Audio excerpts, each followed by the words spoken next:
Alright, I think we should be live. Yeah, it appears that way. So let me pull up the comments. Give me 1 second. I'm also going to put a poll out on who you guys think will win. So,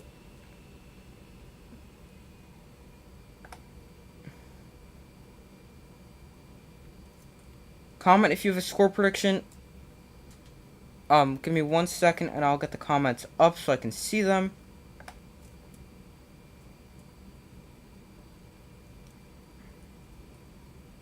Give me 1 second and I'll get the comments up.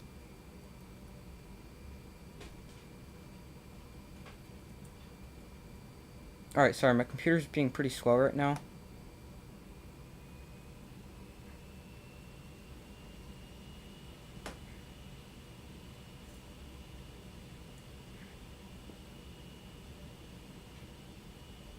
Alright, here we go.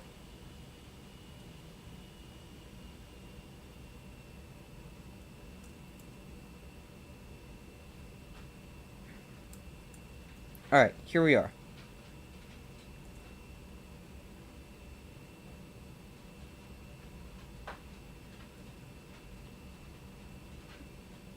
Okay, so let me put out a poll of who you guys think will win.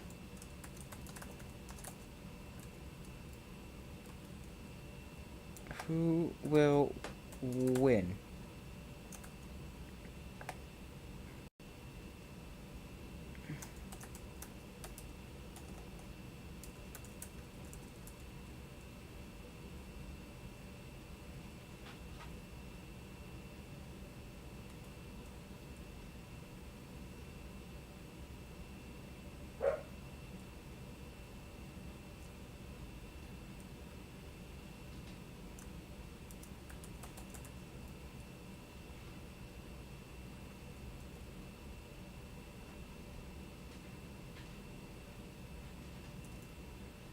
Alright, so here we go. Alright, so I've got the game over here. Alright, we're good to go. It's your birthday. Happy birthday. So let me know who you think will win. If you have a score prediction, let me know in the comments.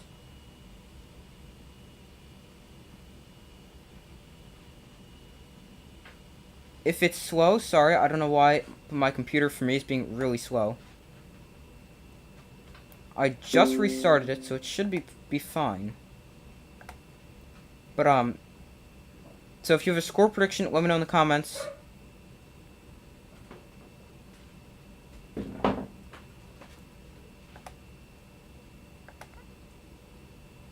Alright, here we go. So this should be running fine. Let me know if it's fine for you guys.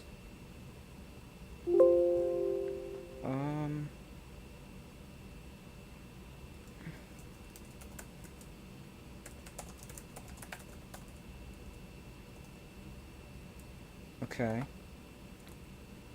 Give me 1 second. Cowboys 27-17. My score prediction. Hold on, let me check.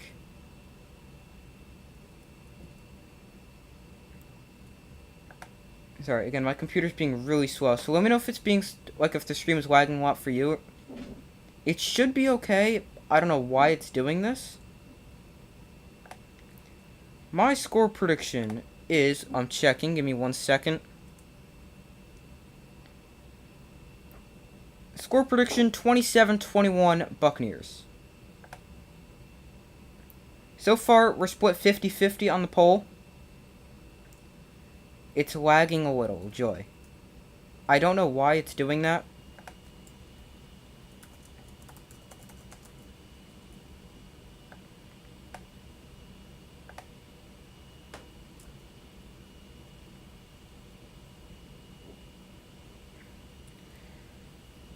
Um, 1 second.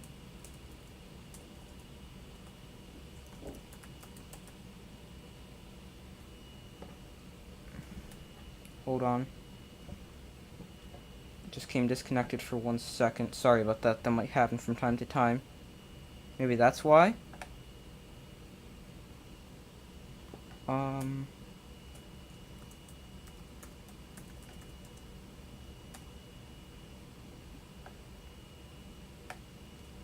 Alright, give me 1 second.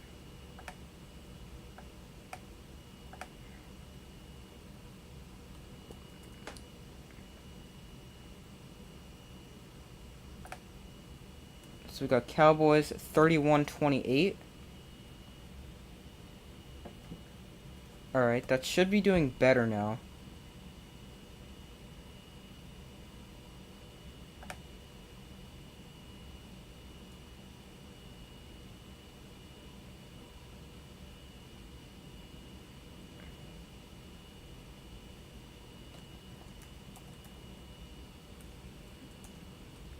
Alright, so I have the Buccaneers here, as these two teams actually played to open off last season, with the Buccaneers getting the win.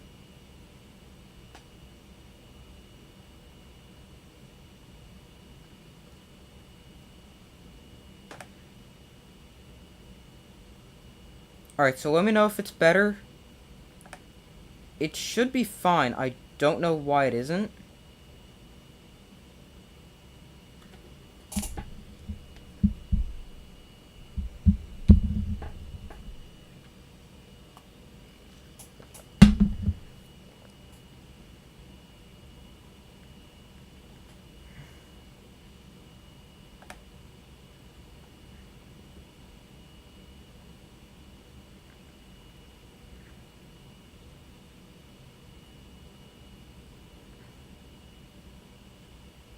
Alright, so 60% to the Cowboys, 40% to the Buccaneers. Mostly better. Okay, good. I'm not sure why. Dang it, I don't know why it's doing this. But, starting the game, the Cowboys will get the ball to begin. And at the goal line, I believe that is...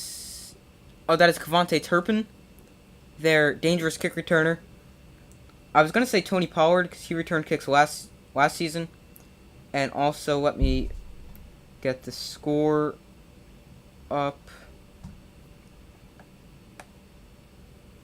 Alright, there we go. Cowboys receiving core is pretty thin. They don't have, like, the deepest receiving core.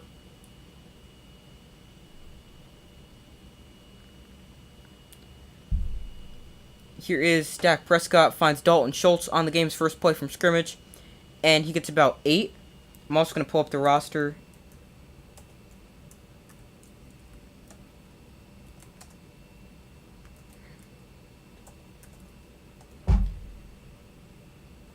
Alright, give me 1 second. Alright, is it better or is it still being bad? Because I don't know. It seems like it should be good, but... Alright, 2nd and 2.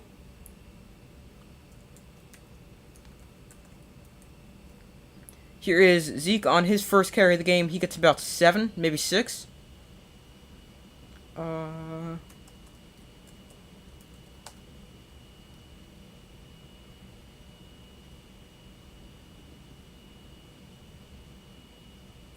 Alright, so this seems better now. Sometimes it'll do that, like in the beginning it'll be like really laggy and stuff like that. Giants had a good win today. Yes, they did. I was very surprised about that. Here is an end around. That was like 15 different tosses, but went absolutely nowhere except further and further behind the line of scrimmage. I'm going to go ahead and end this poll. But going back to the Giants, I had just finished watching them a little while before. Yeah, they're 1-0 for the first time in 6 years. They're also over 500 for the first time in 6 years.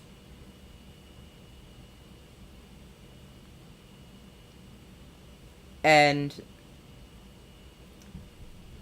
so yeah, they had a good win over the Titans. Thankfully, Randy Bullock missed that field goal. Here is Dak Prescott on 2nd and 18. There's a slant to, I don't know who 17 is. Hold on, let me check. I didn't pull up the roster for nothing. 17 is Dennis Houston. Okay, to be honest, I've never heard of him.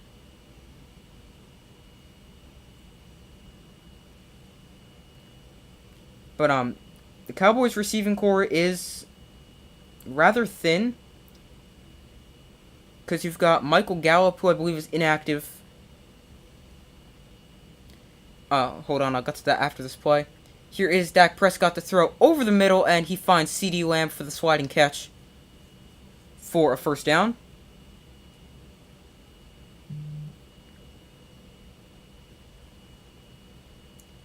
Receivers, they've got James Washington.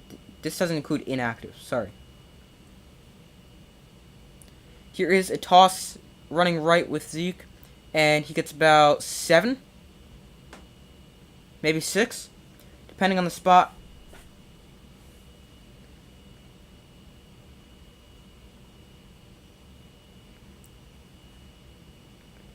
Hold on, I'm going to pull up the inactives.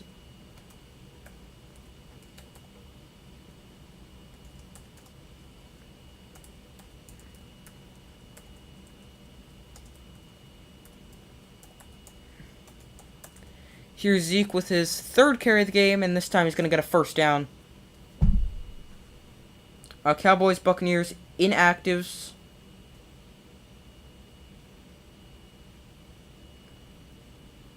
Cowboys, wide receiver Jalen Tolbert, Michael Gallup, John Ridgeway. Don't know how to say his name, but 2 safeties, linebacker Jabril Cox and cornerback Nashawn Wright. Buccaneers inactives: Kyle Rudolph, Kyle Trask, Scotty Miller, Kayshawn Vaughn, Zion McComb, and Fred Johnson. Wide receivers Chris Godwin and Russell Gage will play.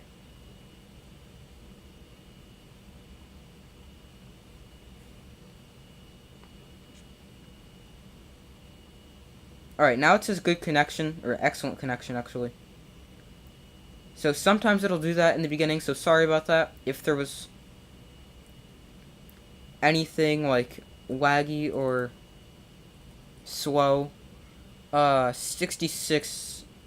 I was going to say Connor McGovern, but he's no longer on the team. He's now a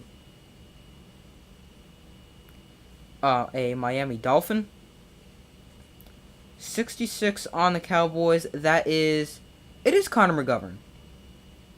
Oh, they got Williams. The Dolphins got Williams. Connor Williams. I got the Connors mixed up in my head. Sorry about that. Cowboys change to formation. Tony Pollard splits out wide as a wide receiver. Here's Dak over the middle, knocked away, intended for CeeDee Lamb. Combined, broken up, and knocked away.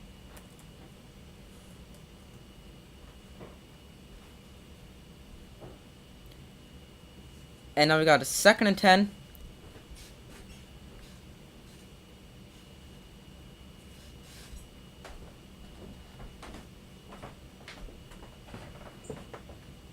We got a 2nd and 10. Here's 2nd and 10. Here's handoff to Zeke. He's going to get about 3 on his 4th carry of the game.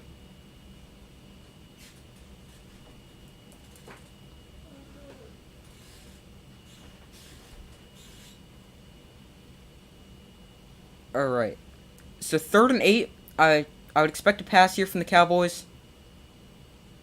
I was just about to make a point or say something, but now I don't remember what it was.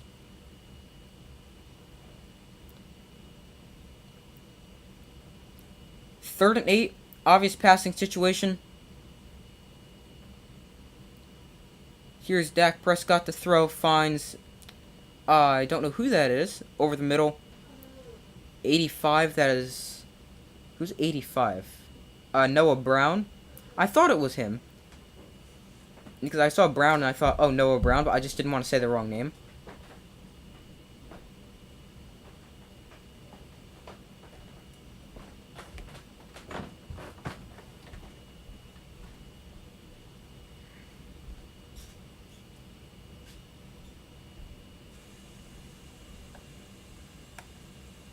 Here is Tony Pollard with his first carry of the game. Technically second because of that brutal reverse play. But he gets tracked down the line, behind the line of scrimmage.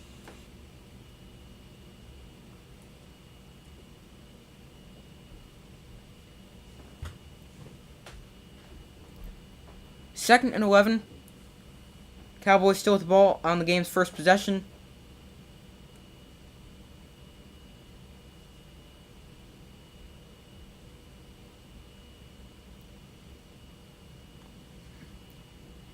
Second and 11. Pollard moves to the left of Dak Prescott. Play action. Terrible throw from Dak Prescott. Intended for a little bubble screen out to CeeDee Lamb. Way too high. Actually hit the blocker's helmet. And that brings up third and 11.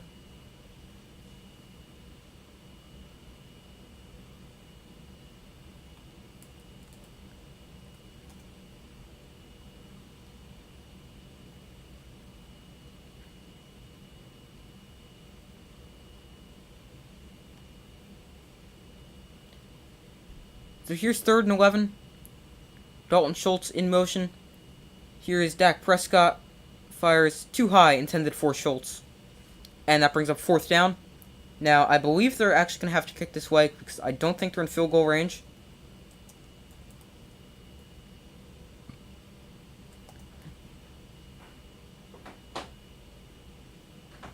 They're a little over midfield, so I don't think they're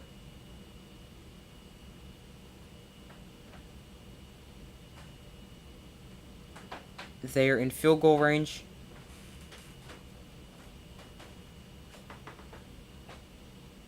They are going to kick a field goal. 51-yard attempt.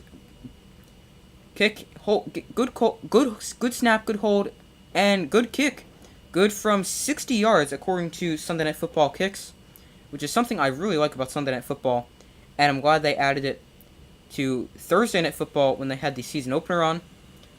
Except change it to TNF kicks instead of SNF kicks. Just doesn't make sense.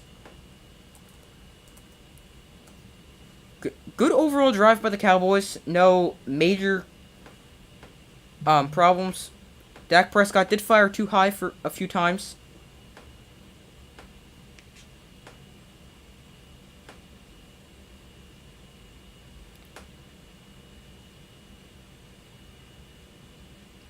On the first drive, Dak Prescott 4-43.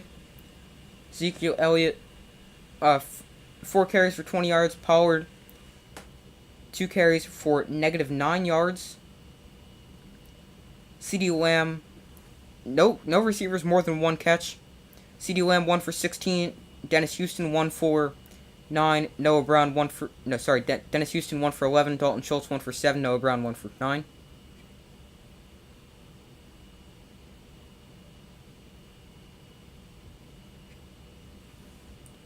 Oh, I also have to update the score. I might forget that from time to time. If I do, just remind me. Also going to change the color of this a little bit. There we go.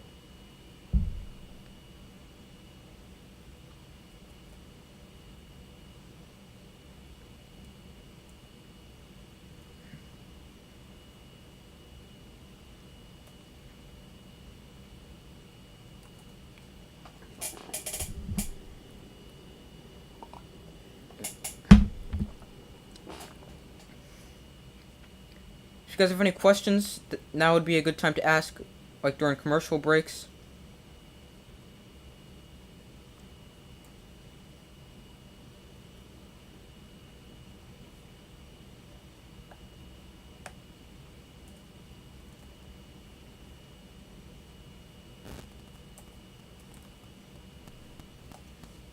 So now, after their commercial break, we're gonna get to see the Buccaneers offense for the first time this season.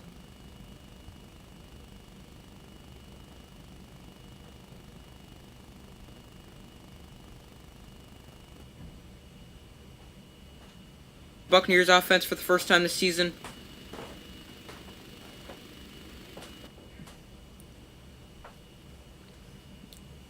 And back from the commercial break, that ball is a touchback. And the Buccaneers and Tom Brady will get the ball at their own 25-yard line.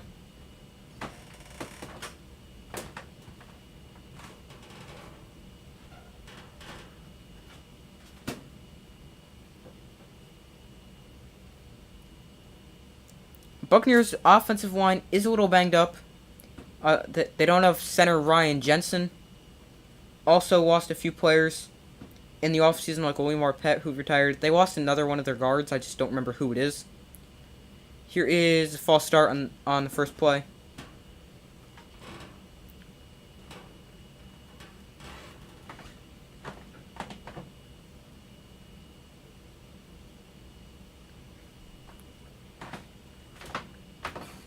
Cameron Brate, Buccaneers tight end, false start.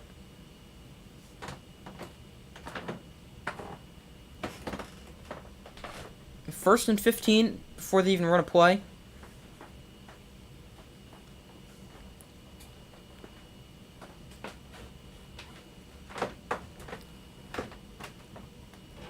Here is a quick throw out to Chris Godwin. He's got some space. And Godwin picks up a first down. He gets about 20 to 25 yards on the Buccaneers' first play from scrimmage.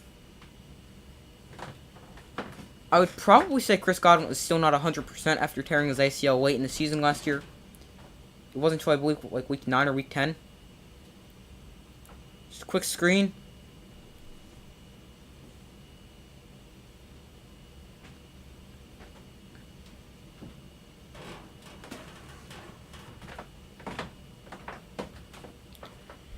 So first and 10, here is Leonard Fournette.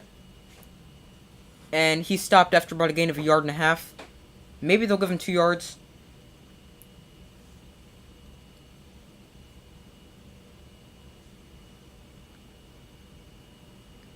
Tom Brady coming off a great season.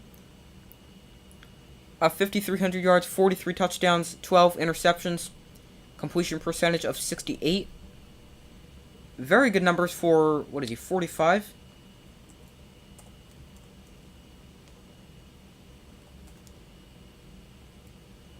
Yeah, Brady's 45. Here's Brady throws a laser over the middle to Mike Evans, one of the game's most consistent receivers, for about a gain of 20 to 25.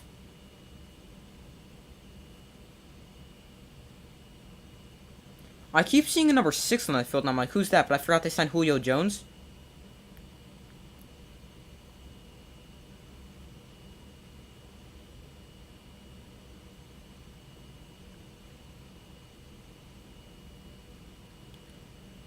First and 10. A few very effective plays aside from that run. Here is another run. Fournette, this time with some space. He's still on his feet, and he's going to get about a gain of 8, maybe 7 or 8.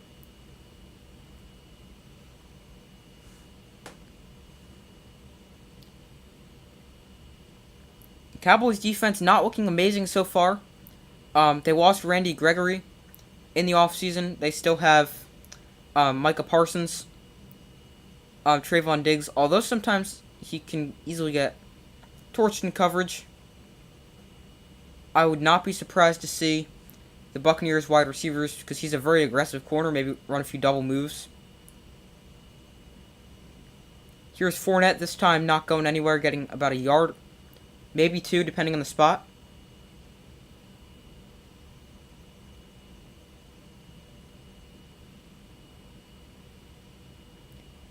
So that's going to bring up third and 1, I would say.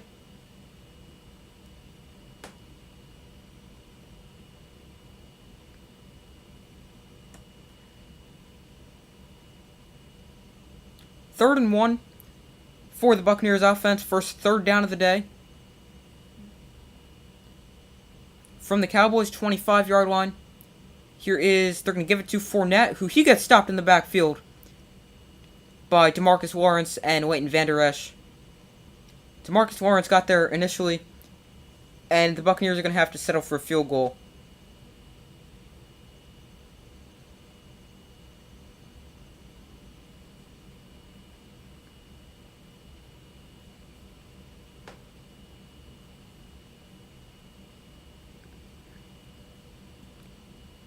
DeMarcus Lawrence, big play to get back there.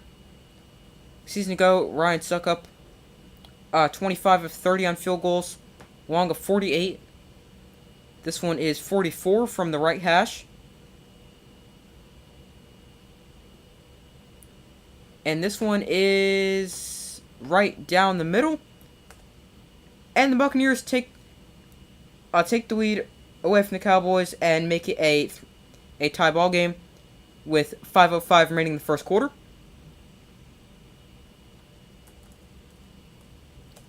Good first drive for the Buccaneers.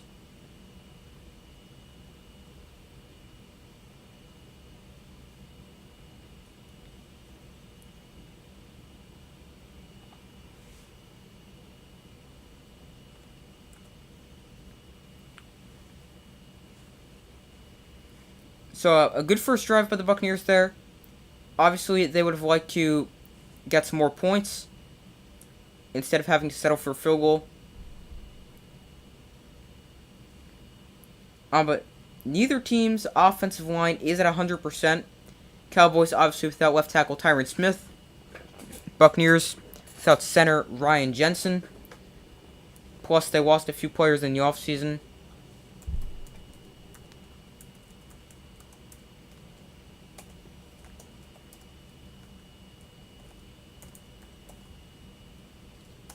I'm trying to figure out who the other player they lost was.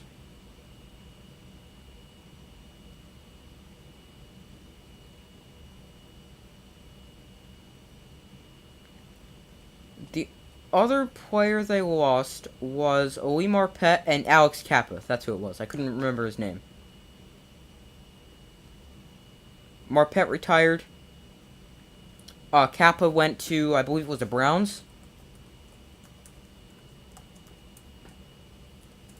And then Ryan Jensen is out with a knee injury.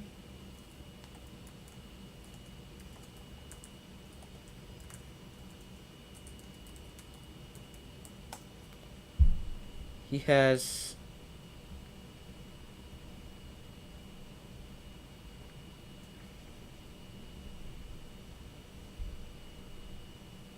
so I actually don't know what the injury actually is.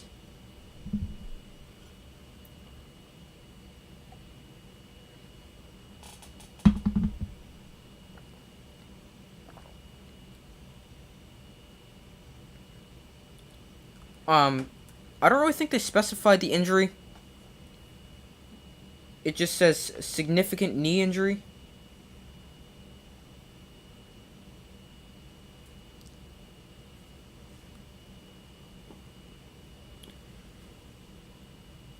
Devontae Turpin lets this one bounce over his head. Turpin was a former USFL star, where he won the USFL MVP award. Also had a kick return and a punt return in the same half of a preseason game.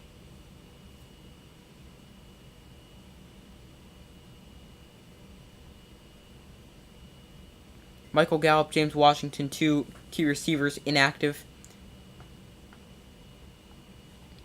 Here is a 1st and 10 for the Cowboys at their own 25-yard line. Here is Noah Brown in motion. And it is a handoff to Elliott. He's going to get about 7, maybe 8 after the offensive line's push. And bring up 2nd down.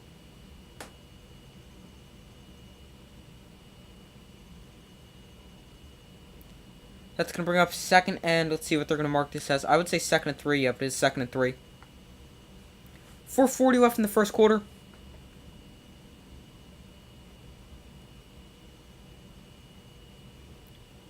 Here we got 2nd and 3. Here is Dak. And looks like a false start. Yep, there is a false start on the Cowboys. I didn't see a false start there.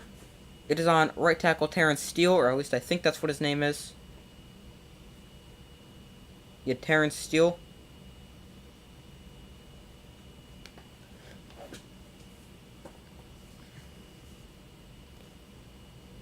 They did have a lot of penalties, 2021, 7.5 penalties a game, most, and 2nd most penalty yardage per game.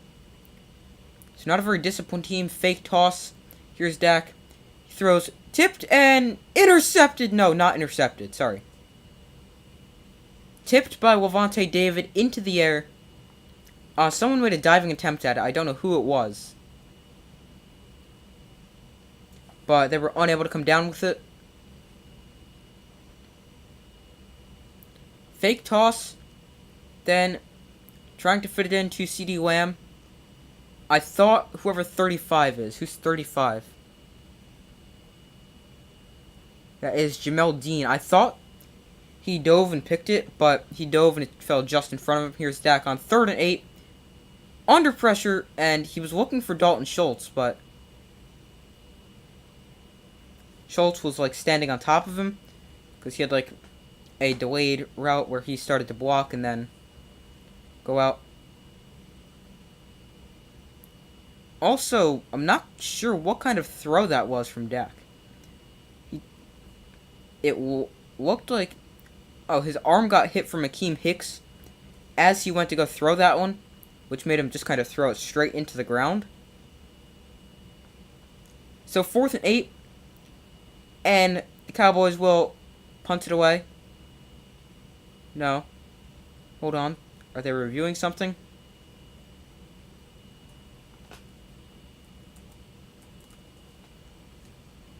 Not sure what's going on right now. Again, and just so you guys know, I'm not listening to what the announcers are saying. I don't have the volume on just because I want to make sure nothing gets picked up by the microphone. Just make sure there's no copyright or anything like that. I don't know if the volume is a copyright problem. But here is a good punt fielded back at their own 21-yard line, and he's forced out of bounds. Number 1 is that is Jalen Darden. Hold on, let me check something real quick.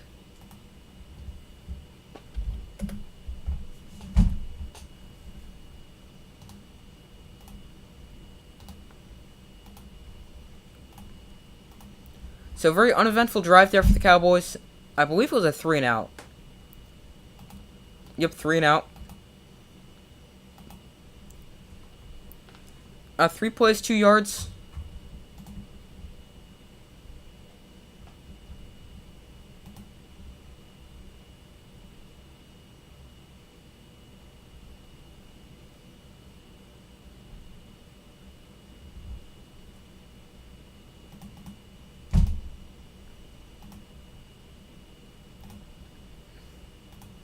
I did not go over the Buccaneers stats after their first drive. So before their second drive, Brady 2 for 2 for 44 yards, Fournette 4 for 10. 4 carries for 10 yards. And each of their star receivers with a catch. Chris Godwin 1 for 24, Mike Evans 1 for 20. Oh no.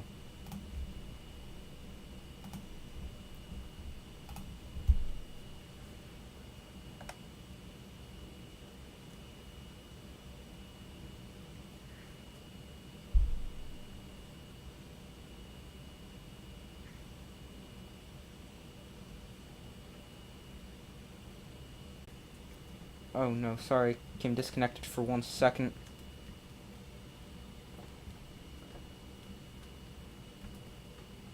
Alright, there we go.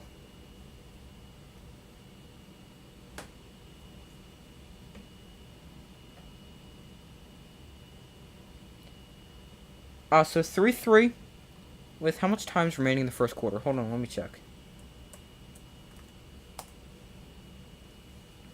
3-3, tied at 3 with hold on, if it loads. 3:53 left in the first quarter.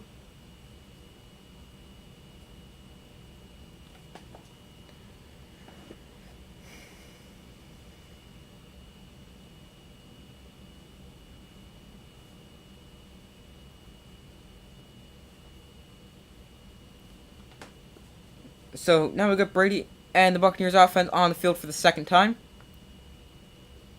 First time, a good start. Then they had to settle for a field goal.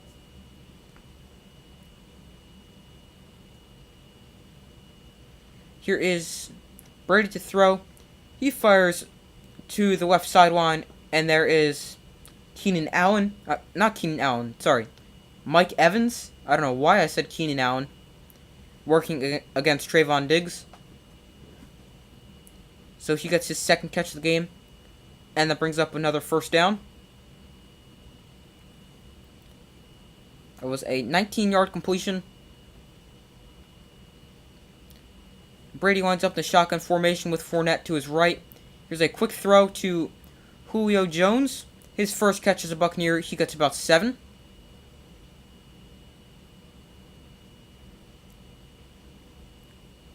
And now the Buccaneers, they have a great receiving core. With Julio, who I know he's gotten older and he's slowed down a lot. But Russell Gage, Chris Godwin, Mike Evans, I could keep going. They have a ton. Here is Fournette running left. He's got some space. Fournette gets a block from Cameron Brate, and he gets a good run. Buccaneers offense looks pretty good this drive.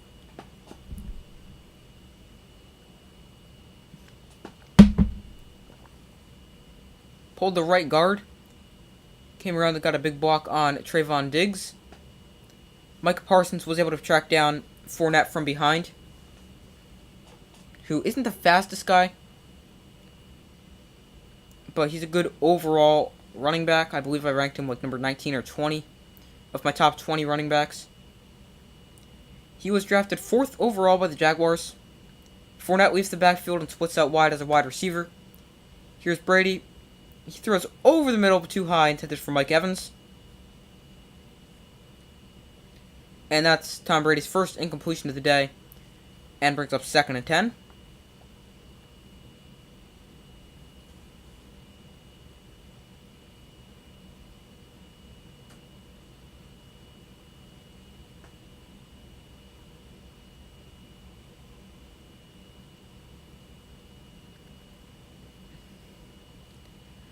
Second down. Here is to give to Fournette. He plows forward and gets about, it's going to be close to 5 yards after the push from the offensive line. But I would call it about 4.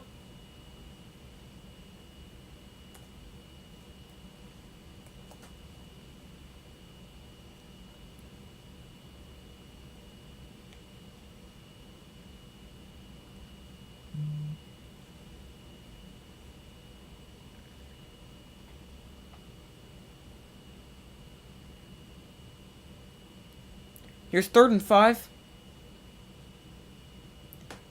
Empty backfield. Fournette just split out left as a wide receiver. Here's Brady. Fires over the middle, too far out in front, intended for Julio Jones. And again, the Buccaneers are going to have to settle for a field goal.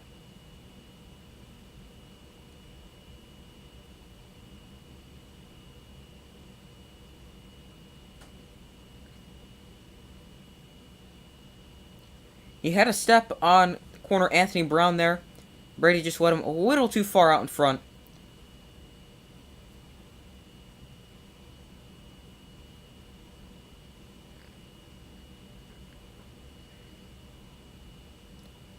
So now we got a 38-yard field goal attempt for the Buccaneers. And this one is right down the middle. And the Buccaneers get their first lead of the day as they lead them 6-3. They lead this one 6-3.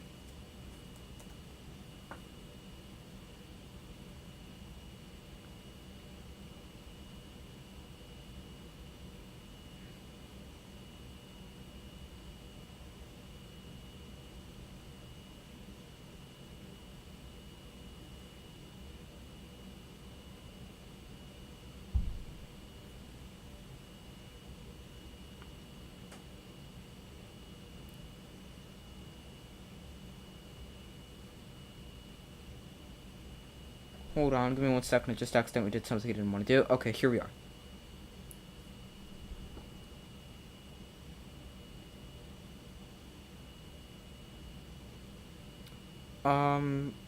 Okay. So now, I forgot what I was just gonna say. Sorry.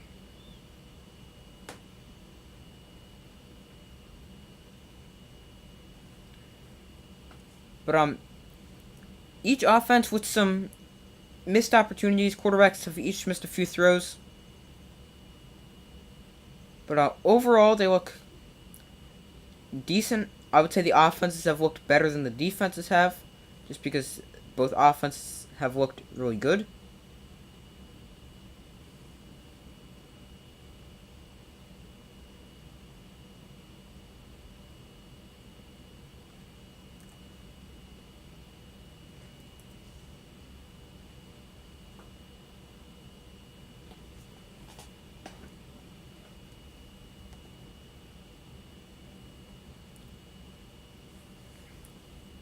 So regarding Monday Night Football, which is tomorrow, we will also have a live watch party for that.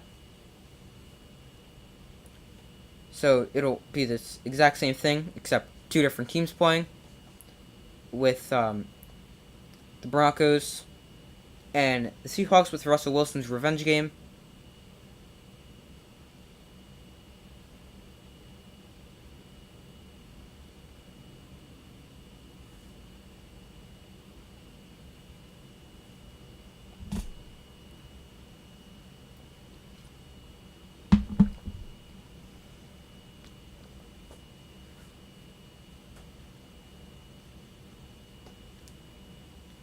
Back in Dallas for the kickoff, and this one is caught and going to be returned by Kevontae Turpin. He's got some space and is tracked down from behind at the 27-yard line. There is a flag on the field, so let's see what this is going to be. It is holding by the Cowboys, so obviously a decent return. Of course, has to get canceled out by holding.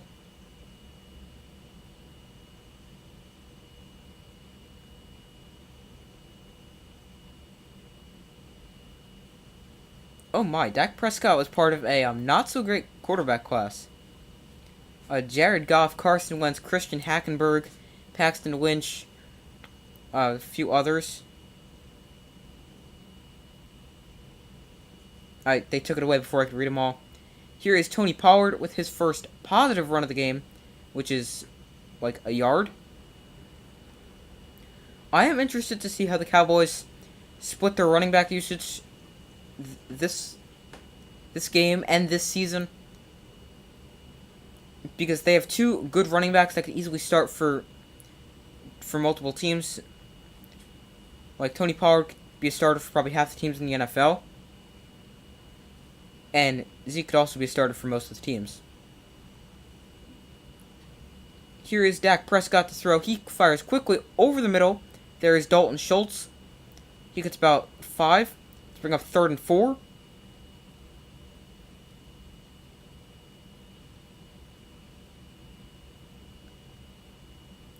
Let's see if they do get one more playoff before the end of the first quarter. They got 3 seconds, 2 seconds, 1 second. Don't get a playoff, and that brings an end to quarter number 1. So after the end of the first quarter, no touchdowns, only field goals.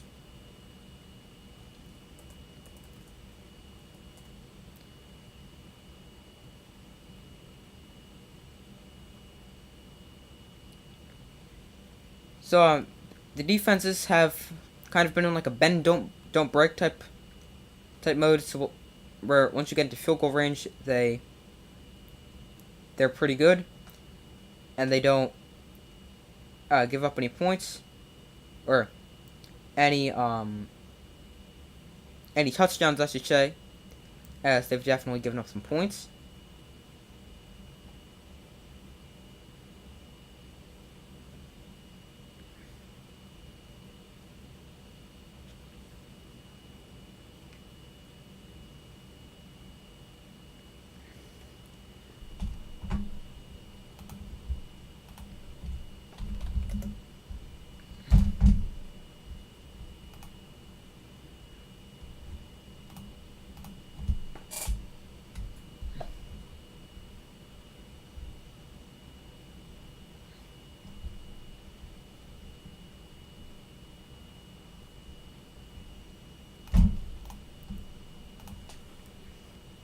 So, I am interested to see who scores the first touchdown of the day.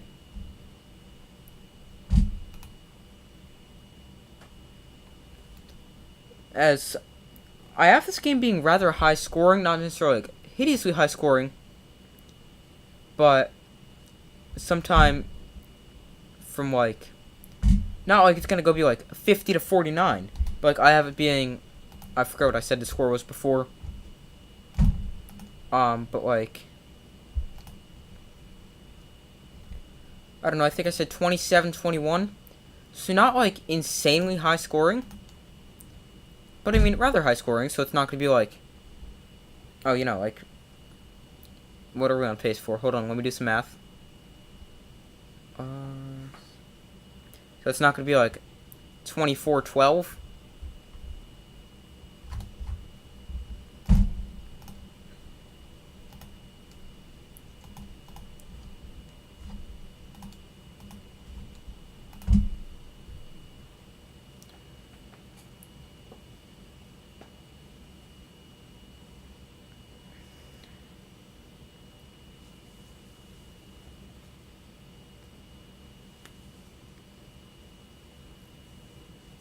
So, oh man, I missed no, I didn't miss plays. I see 3rd and 4. I'm thinking I missed a few plays. 3rd and 4, here's Dak to throw off the hands of CeeDee Lamb. That brings up 4th down.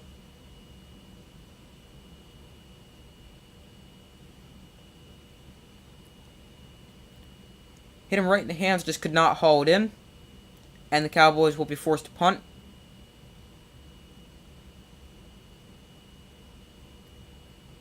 Throw a little bit behind him, still should have had that one.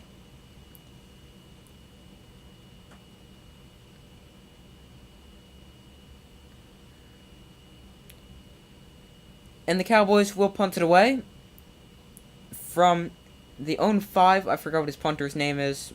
Here is Buccaneers on the return. And good starting field position out to the 40. I need to remember the returner's name. Jalen Darden. Gotta remember that. The Cowboys, their punter's name is Brian Anger. He's mad when he punts the ball. Alright, I gotta remember that. Brian Anger. Wow, that was a quick commercial break. Alright, here is Fournette on the first play of the second quarter for the Buccaneers, and he gets a good run, getting about 6.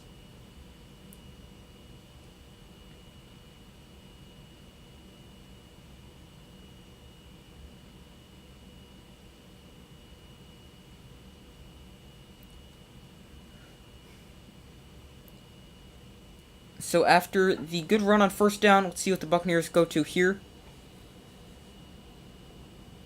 2nd and 4. I wouldn't be surprised if they go back to the run, especially because there's only 2 receivers on the field. Here they go back to the run, this time only going to get 3, maybe about 3, as he gets it to 3rd and 1, maybe 3rd and 2, depending on where they spotted it. They're marking it as 3rd and 1, but half the time they do that and it's really like 3rd and 2.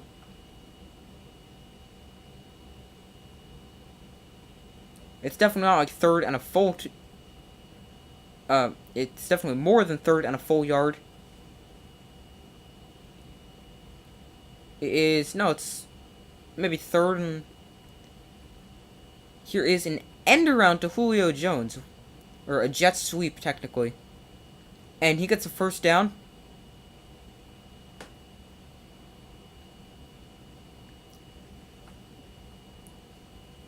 I really did not expect that coming.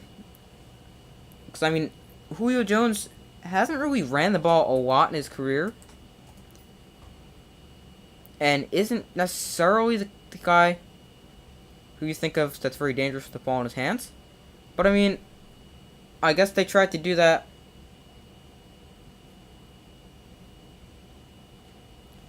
Because they confused me as well. So, also probably confusing the defense. Here's Fournette with a run. He lowers the shoulder and drives forward for about 3. bring up second down.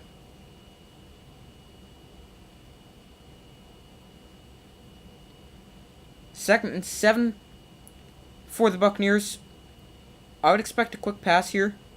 Something coming out of Brady's hands quickly is what I would expect. I would not expect them to go back to the run. Alright, now they're definitely not going to go to the run as Fournette splits out wide as a wide receiver. Here is Brady to throw. He fires over the middle. There again is Julio Jones, as he looks pretty good to start this game. Last year with the Titans, his hamstrings were like threads. So, he was always out with some kind of hamstring injury. He only played in, hold on. Let me check his stats.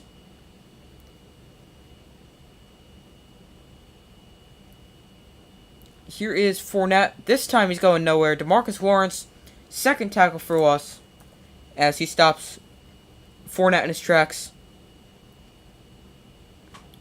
And he loses a yard to bring up second and 11. Last year, injuries limited Julio Jones to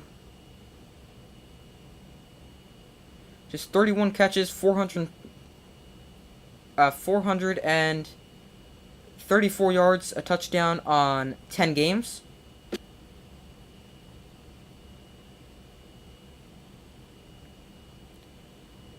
Here is Brady in the shotgun formation. He's going to throw. Quick dump off to Fournette. He lowers the shoulder. Didn't get any contact, so kind of lost his balance, but was able to scramble forward for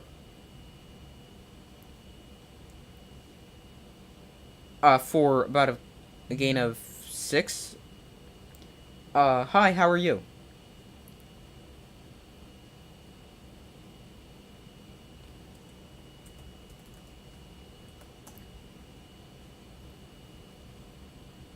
So we got third down here, I believe.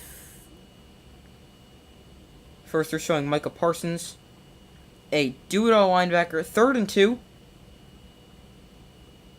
Here is a toss to the outside with Fournette. He's got some space, and he gets a first down. They sort of acted like they were going to go run a jet sweep. I had Godwin come across, and then toss it outside. Good job getting the defense looking one way, and then tossing it back outside to Fournette.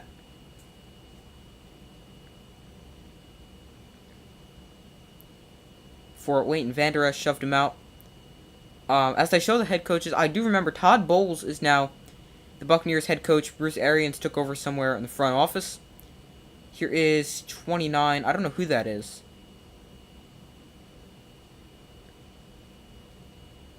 Oh, that's the rookie Rashad White out of Arizona State. I forgot he was on the Buccaneers, because they have quite a few running backs. They have Keyshawn Vaughn, who's inactive. Obviously, Fournette, who we've seen. They have Gio Bernard, who's more of the pass catcher. Rashad White, who we just saw there. And he's the only... Those are the running backs. Here's Brady to throw. He's under pressure, and he still finds a way to get the ball to Chris Godwin, who gets about 5 to 6 yards on second down. And he brings up 3rd and... Let's see what they're going to mark this as. Looks like 3rd and 2. Micah Parsons coming off the edge. Got around left tackle, forcing Brady to step up in the pocket. I thought he was just going to maybe tuck it and run. I mean, I know Brady's not necessarily like Lamar Jackson, but I mean, just to see what he could get. Instead, he found Chris Godwin to gain 5 on 2nd and 10 to bring up 3rd and 5. First red zone trip for either team, I believe. Fournette goes out of the backfield. Brady under pressure. Micah Parsons with the sack. And huge sack on 3rd down. Brings up 4th down, and the Cowboys defense is going to force another field goal.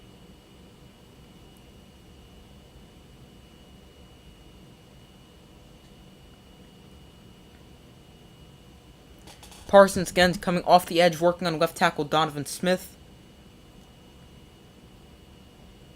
Spun inside this time and brought down Tom Brady.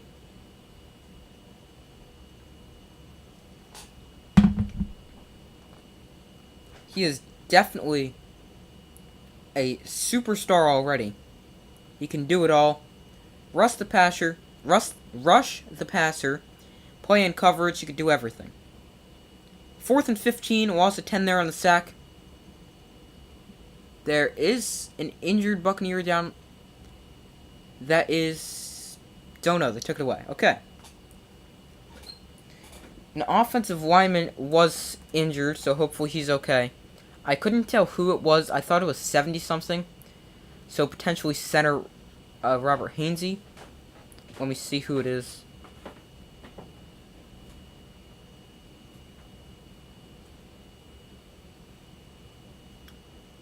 Left tackle Donovan Smith, who allowed the sack, so that's not necessarily what you want to see. Because now you're missing 4 of your 5 offensive linemen from last year and the previous 2 years where the offensive line had been insanely good. One of the best in the NFL.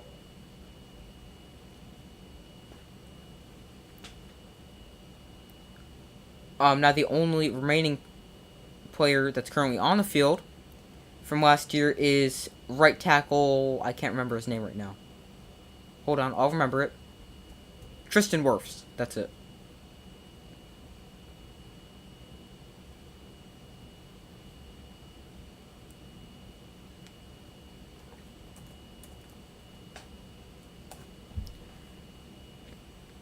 So after the injury timeout, looks like the Bucs will be kicking a field goal.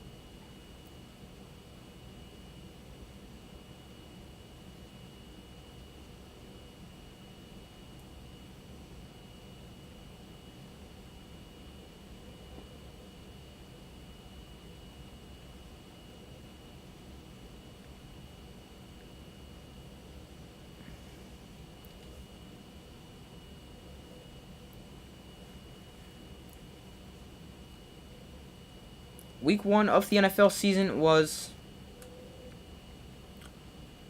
pretty hard to predict, as I did not have the greatest week predicting. I would have liked to be a little bit better. But I mean, I can't really complain about it, as there's still this game plus tomorrow, which I'm pretty confident about. Looks like some kind of hand injury for Donovan Smith. Got kicked in the wrist? I don't know.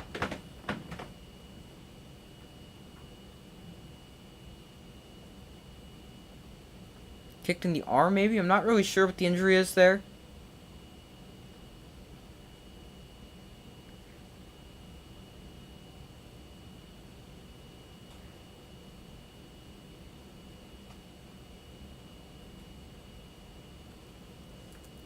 And this kick is... They may have gotten a piece of that, but definitely wide left and no good.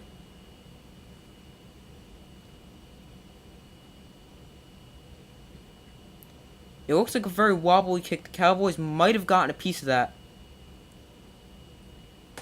I think they did. I couldn't really tell.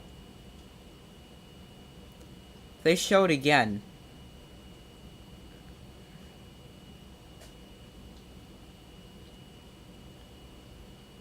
But unable to come away with points there on that possession.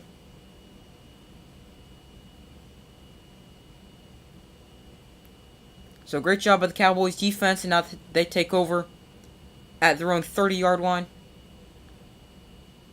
Actually, at their own 26-yard line. Lem in motion across the formation. Here is play action. Dak fires sideline there, CD Lamb for the completion. That's his 3rd catch. But there is a flag down the field, so probably a holding penalty.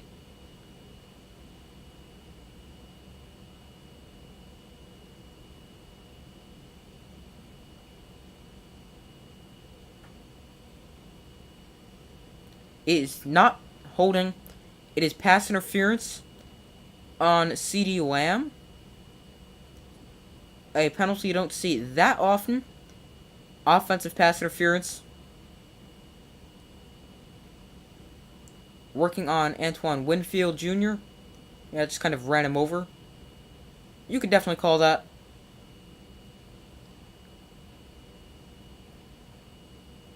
I feel like in the NFL, or just in football, there's 3 types of penalties.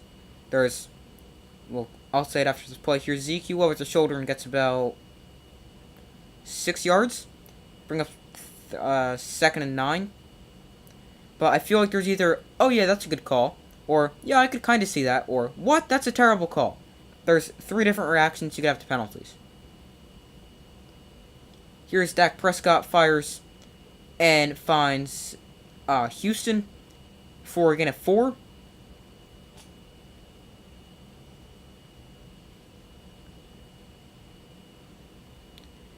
There's 3rd and 10, so I must have, oh, it was 1st and 20 before.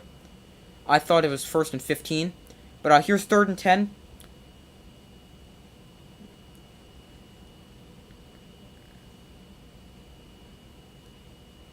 .6:20 remaining in the second quarter. 4-man rush from the Buccaneers. Dak Prescott steps up in the pocket, fires on the move, intercepted. There's Winfield with the interception. He stays in bounds and still goes. Well, he should have just gone out of bounds there, but Dak Prescott tried to force the ball there. I believe Noah Brown was the intended receiver. Antoine Winfield Jr. picked him off.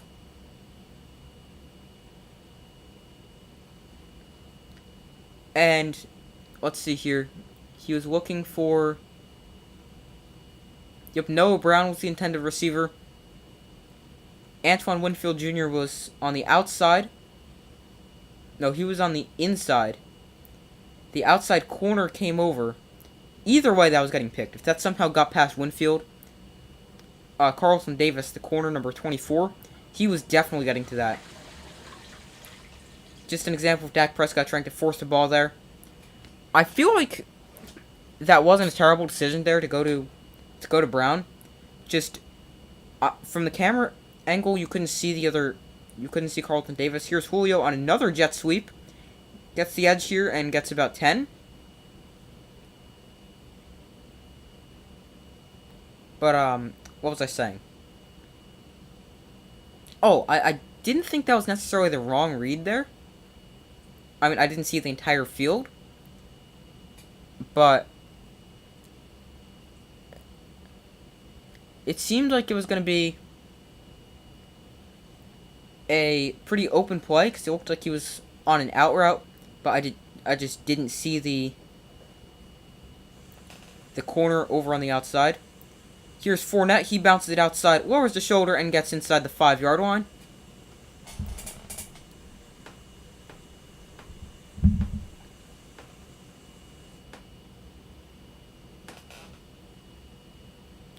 Second and 4 after Fournette's run on first down.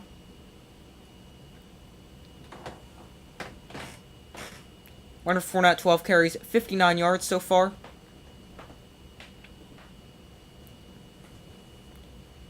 Exactly 5 minutes remaining in the first half.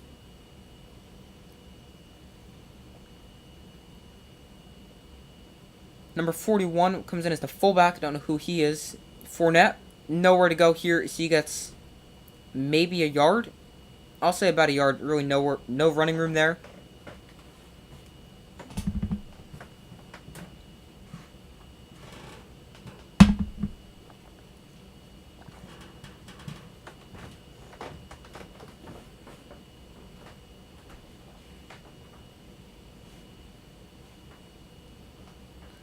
Third and 3.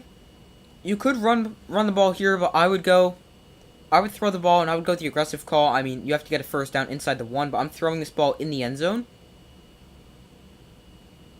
Parsons off the edge gets there to Brady for his second sack. Working against the backup left tackle. Looks like number 70 there. Don't know who he is. Number 70, Robert Hainsey. So they moved him from center. No, 72. Josh Wells. So, no, Haynes. Also holding there. Number 67, Luke Goodicke. Hopefully I said his name correctly. Also holding on the inside. That didn't matter because of the sack. Here's a 25-yard field goal, a 29-yard field goal attempt, sorry. And this attempt by Suckup is right down the middle.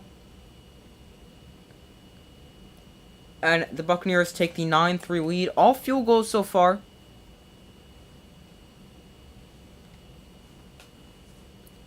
Brady really got in the face of, looks like it was Robert Hainsey, which didn't really make sense because he wasn't the one that let up the sack. It was Parsons off the edge. I mean, he's really tough to stop. You could have, like, I don't know, a really good left tackle out there, and it would still be hard to slow him down. There's a handful of players in the NFL, like T.J. Watt. Micah Parsons is turning into one of them.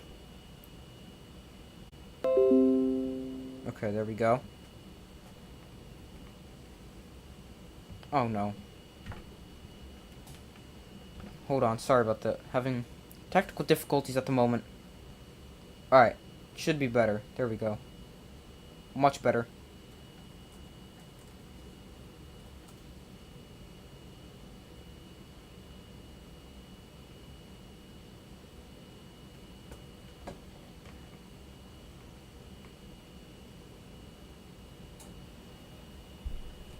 Alright, that's better. Sorry about that.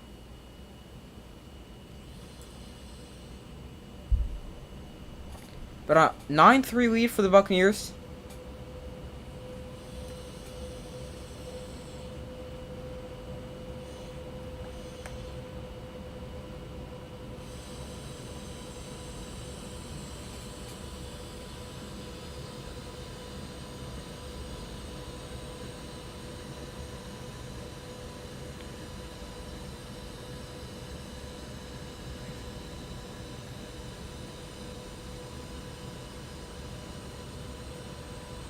Do you think the Diamondback games, or the LSU games, or 49er games, and play the sound for the games? So, I wouldn't do the sound just because I don't want to, I don't know if this would happen, but I don't want any copyright problems. Here's Turpin on the kick return. He gets out to the 24-yard line. I don't know if this would happen if the microphone picks up the volume. But if it does, I don't know if if it would be a copyright problem. So that's the reason there's no sound. But if you want Diamondback, LSU, or 49er games, there's probably going to be 49er games in the future. As my goal for this NFL season is to do Sunday and Monday Night Football. I did Thursday night. Yeah, there's a flag. False start on rookie left tackle Tyler Smith out of Tulsa. But 49ers will probably get done. So, the only other Thursday game I'm going to do will be Thanksgiving. Then you've got every Sunday Night Football game and Monday Night Football game I'm going to have a live watch party for. And regarding college games, baseball playoffs I might do. But that would mainly be for the Yankees, because I'm a Yankee fan and don't really know a whole ton about the Diamondbacks. But, I would probably do college football sometime later in the season, maybe something like the playoff games, maybe the national championship game. So hopefully that answers your questions.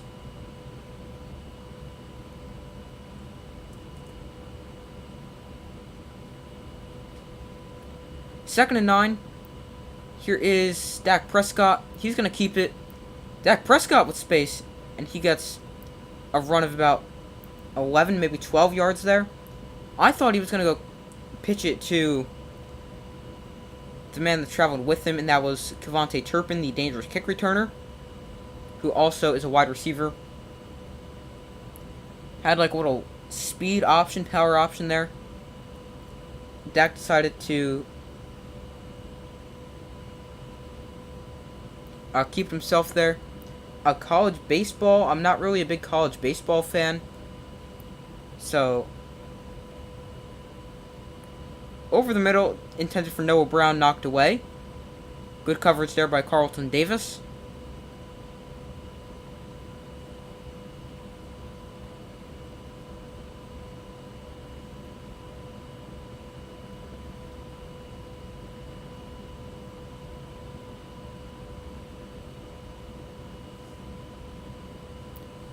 Contact might have been slightly early, maybe like like half a second early, but didn't seem like way too early. So good no call there.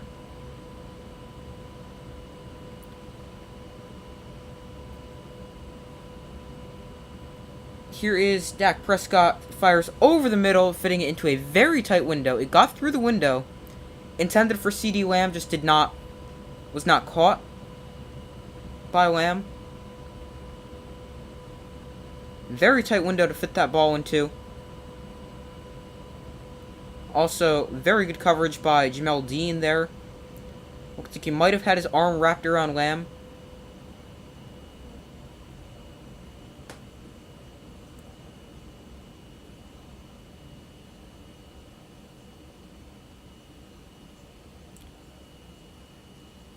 Third and 10 here for the Cowboys at their own 37-yard line.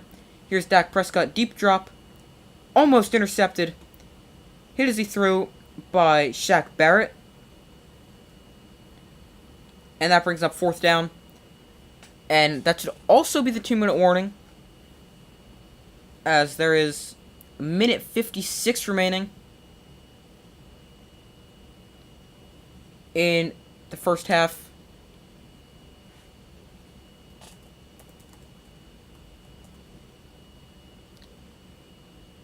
So, yeah, they're probably gonna punt this, as I would imagine they would.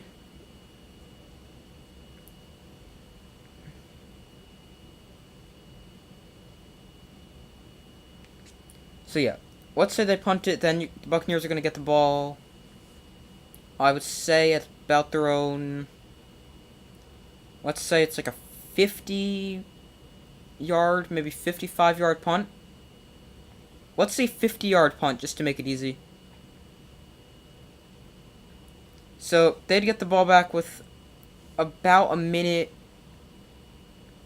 I don't know, 150 remaining, so plenty of time to put together a drive, even if you have to go the length of the field.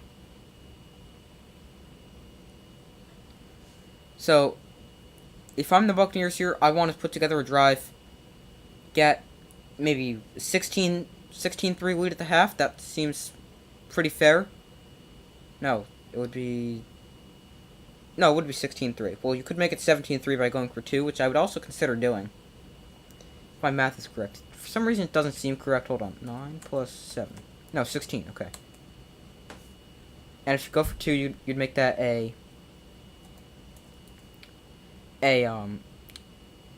you go for 2, you'd make that a 14-point game, which I would definitely consider doing.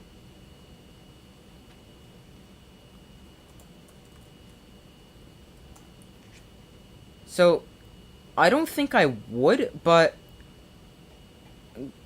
guys in the comments, do you go for 2 if you score a touchdown before the half? I don't think I do, but I would highly consider it. That's where I'm at right now.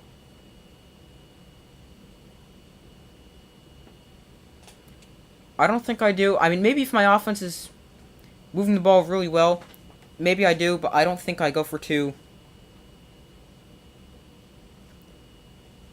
And yeah, that was the 2-minute warning.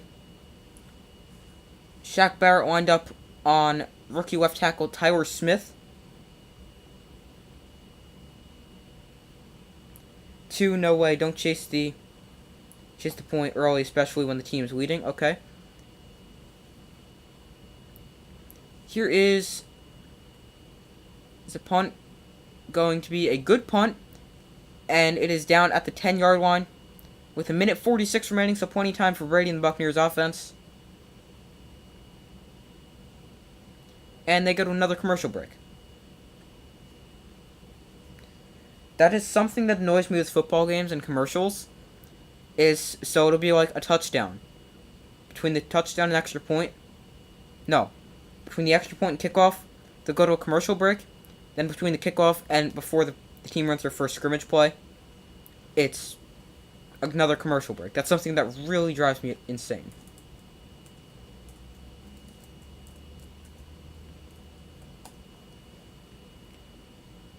Buccaneers drives have all resulted in a field goal attempt. Whether that's been made or missed, that depends.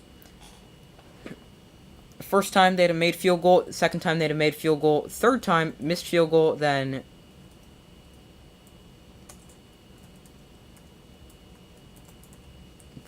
a missed field goal. Here's Brady fires Chris Godwin with the catch. I think that might have bounced. That was a very, very low throw.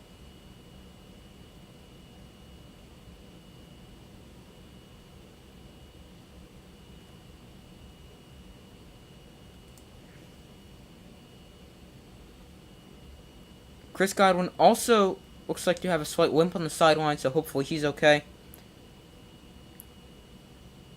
Brady pressured, rolls out left, and he finds Leonard Fournette, but he doesn't really get anything.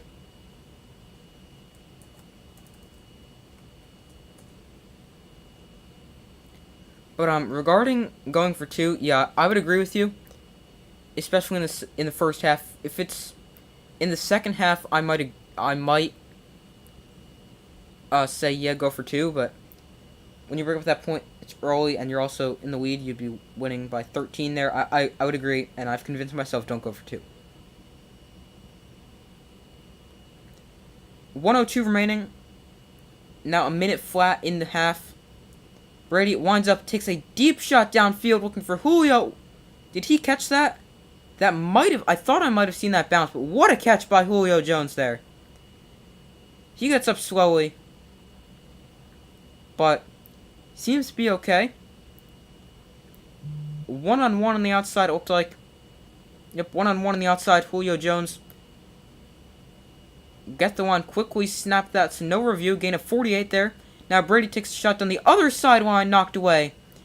Intended for number 16, that is that Russell Gage? 16 is Rashad Perriman. Gage is 17.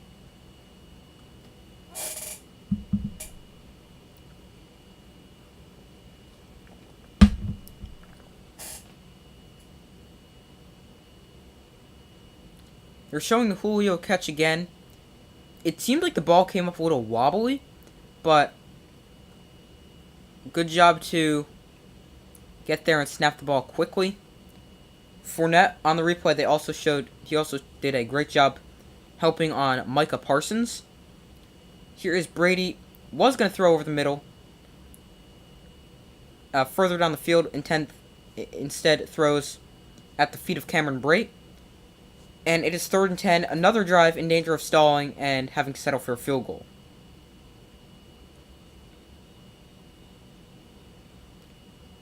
Julio Jones back onto the field, as he's been a featured part of the Buccaneers offense so far. Not like they're giving him like too many touches, because I mean he is older, is coming off an injury-riddled season. But I mean he's showing today he's still got a little left in the tank.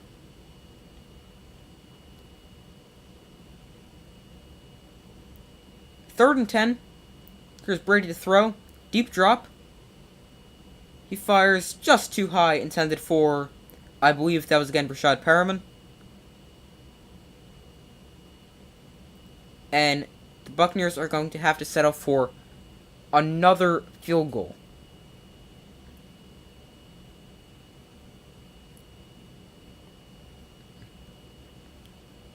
Trayvon Diggs also holding Perriman on that play. I would not have been shocked if there ended up being a flag there. 47-yard field goal from the right hash. There is Cowboys calling the first timeout. There is 19 seconds left. If you're the Cowboys, if they make this, I don't know, if you get a big return, maybe you go for this.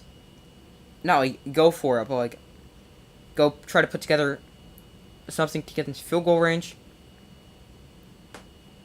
If they miss this, I'm perfectly... Well, where are you on the field if they miss this?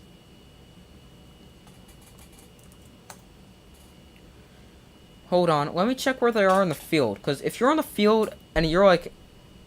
that was 29. Alright, maybe I would. I don't know. If they miss this, I also think I'm trying to put together a drive. Because, I mean, you need what? Like 2 plays? And you've got 19 seconds to do it. So, maybe try to get into field goal range. Here is suck up from 47 on the right hash. And this one is, again, right down the middle. Good from 53 yards. He had that one miss early. But now, he's been really good. 4 for 5, I believe, on field goals. Still no touchdown scored, which surprises me.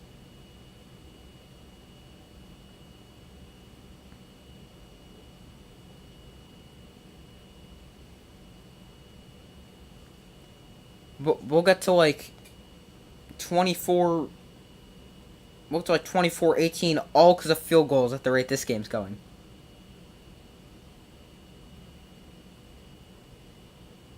Somebody will be like, oh, pretty close game, 24-18, pretty entertaining. No, not really. It was all field goals.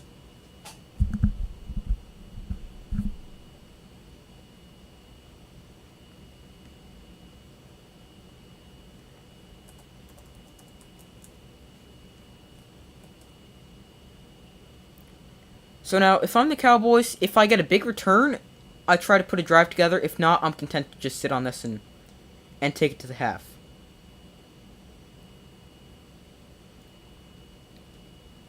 You are down by 9. So, I mean, obviously, not an ideal situation to be in after only scoring 3 points so far. But I don't know. I mean, you always have the dangerous Cavante Turpin back deep to receive the kick, so he's always capable of bringing one to the house. You can't sleep on that. Because maybe you don't have to worry about putting a drive together. And you get a big return. Maybe you're already in field goal range. Maybe you scored a touchdown. Who really knows?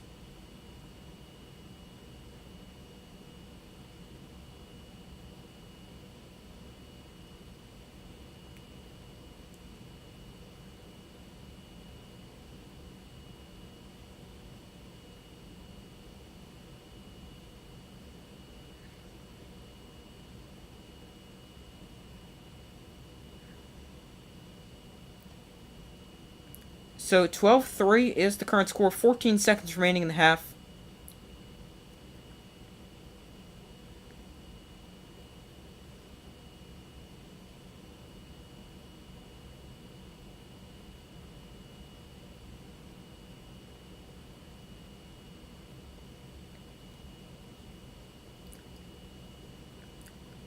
On the kickoff return, Turpin from the middle of his end zone. He is going to bring this one out.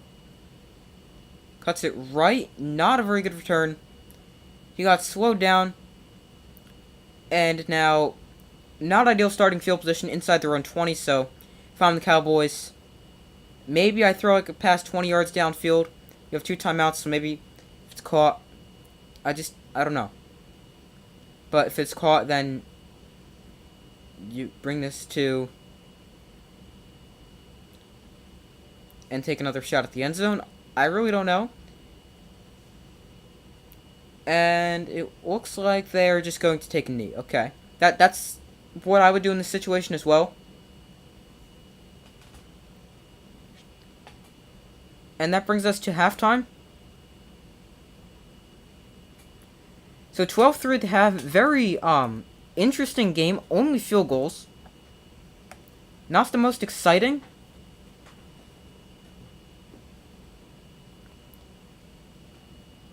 But, so, I'm gonna go take a very short break, as I always do at halftime, and I will be right back.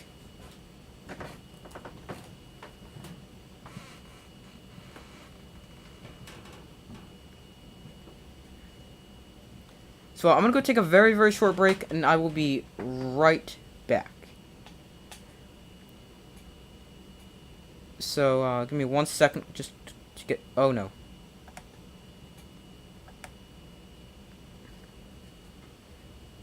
But give me 1 second to get this be right back thing up.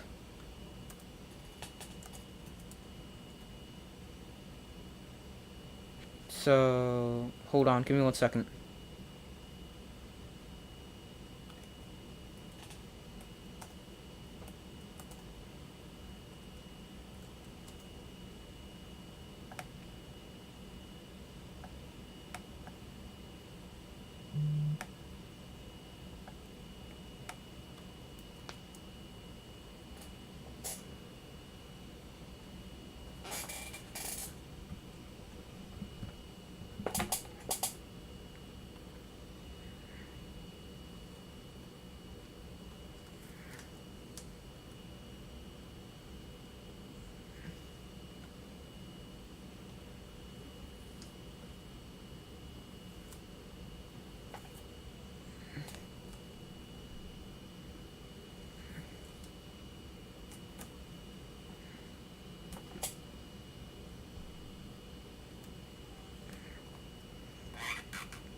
Alright, we are back. Thank you for staying with me. And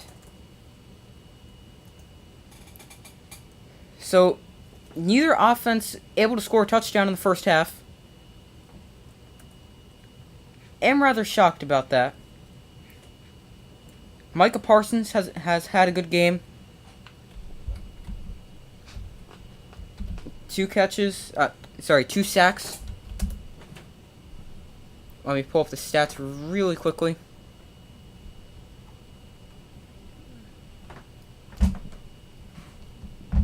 So going over the stats, Dak Prescott not with his greatest game. 6 of 16, 53 yards and a pick. Tom Brady, 11 of 16 for 160 yards, no touchdowns, no picks. Also, rushing-wise, Fournette, 13 for 60. Julio Jones, 2 for 17. Rachaad White, 1 for -1.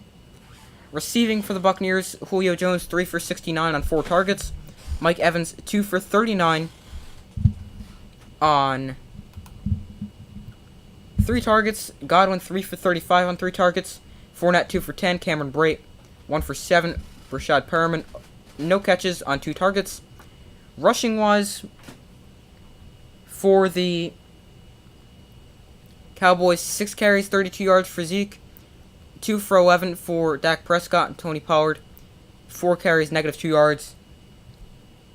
Receiving-wise for the Cowboys, only 6 catches because only 6 completions. 1 for 16 by CeeDee Lamb, 2 for 16 by Dennis Houston, Dalton Schultz, 2 for 12, Noah Brown, 1 for 9. Defensively, Micah Parsons with both Cowboys sacks combining for losses of 17 yards.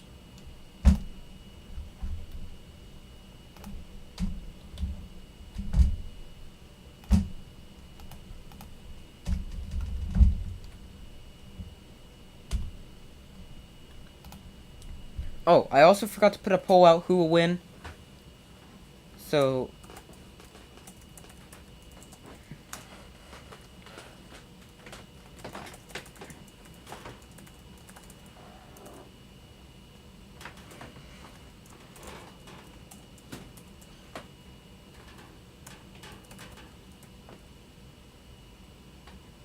alright, so make sure to vote on that poll who will win.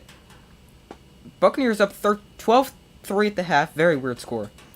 Who wins? Bucks or Cowboys? I'm still going to go with the Buccaneers. They're up by 9 at the half.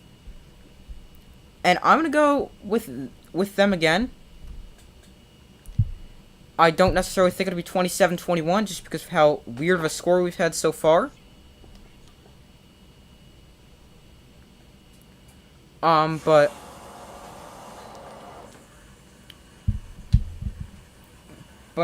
So if I had to pick an updated score, what would it be? Let's see. Let me think. An updated score prediction instead of 12-3. Let's see.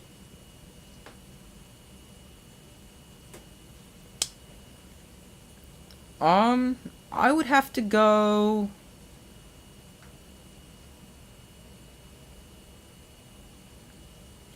I'm going to go 26.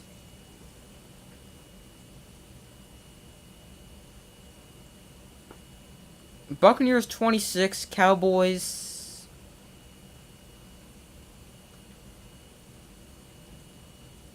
26-17. That's my updated score prediction. So let me know if you guys have an updated score prediction. Mine is 26-17. Maybe, actually, I'm going to lower that to 23-17 just because I think 26 is a lot. I mean, really it's just scoring 2 touchdowns. Actually, I'll keep it at 26.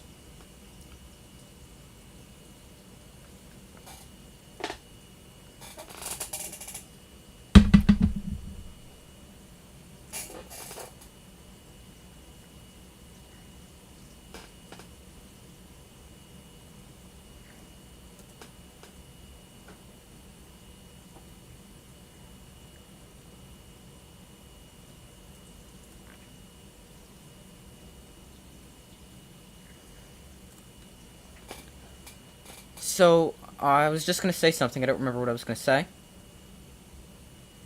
But, neither offense looked fantastic. Both have been able to move the ball early in their drives, but just haven't been able to finish drives.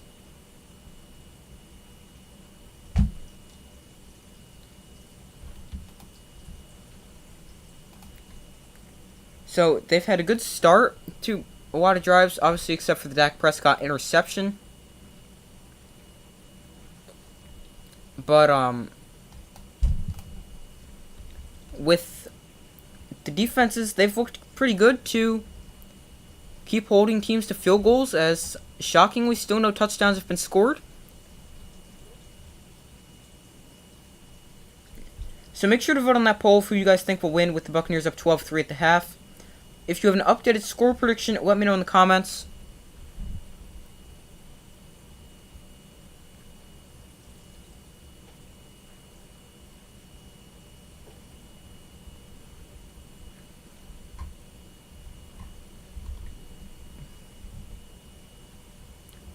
So my updated score prediction, 26-17.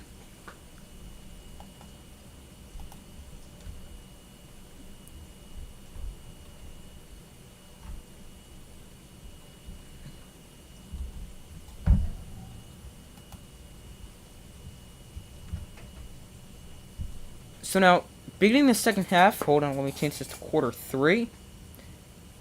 Who's getting the ball?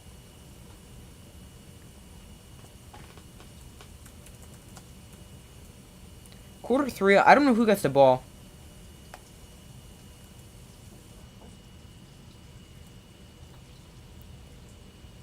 I would assume the Buccaneers are getting the ball because Tom Brady's got his helmet on. Dak Prescott's over there sitting on the bench. Yep, Buccaneers getting the ball first to start the third quarter. I just didn't remember who won the coin toss. Or actually, I don't know who won the toss.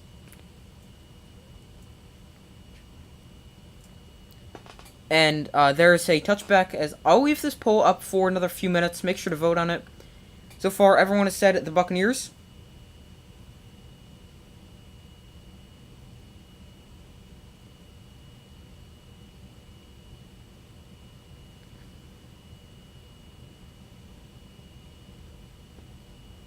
They're showing that Chris Godwin catch again. I'm not sure what they're saying, because again, I don't have the volume on. And they finished right as I was about to put the captions on. Here is Fournette on the first play from scrimmage of the second half, and he's got a good run up for about 10 yards.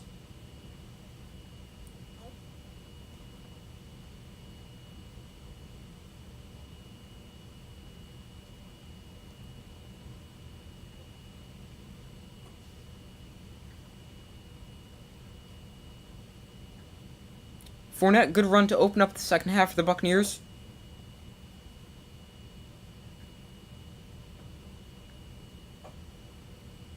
Mike Evans moves in closer to the line of scrimmage.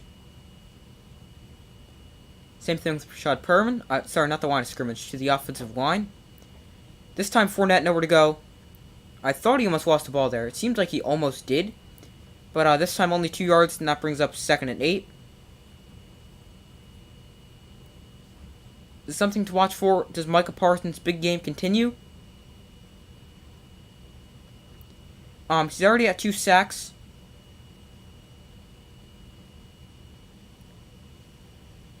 And, I mean, I think it's going to be...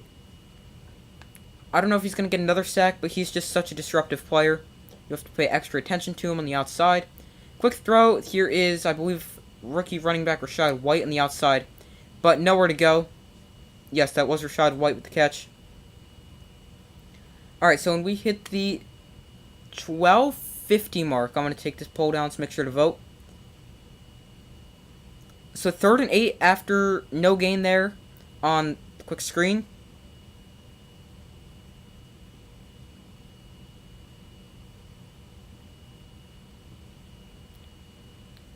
Their left tackle, I forgot his name. Still not out in the field. I don't remember his name at the moment. Alright, so we got 8 seconds, and I'll end this poll, so make sure to vote if you haven't already. Got a false start there. So now I gotta check the Donovan Smith is the Buccaneers.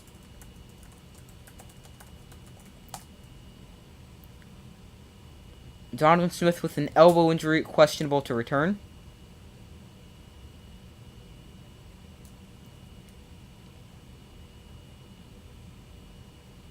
Connor McGovern is now out for the rest of the game. And Donovan Smith is questionable to return with an elbow injury. Brady airing it out, taking a deep shot for Perriman off his hands. Trayvon Diggs there in coverage.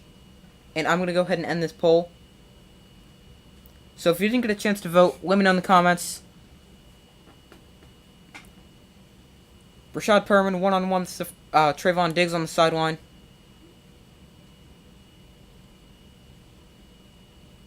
Safety came over to help.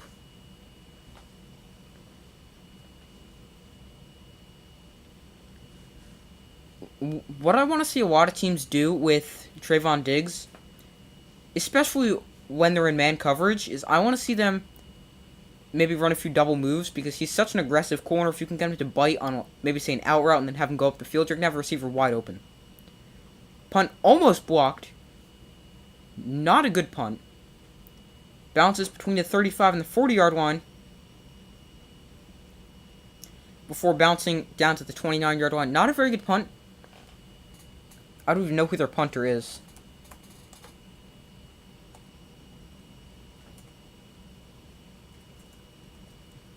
Hold on, I'll find it. Give me a second. Who is their punter? Oh, it's Jake. I don't know how to say his last name.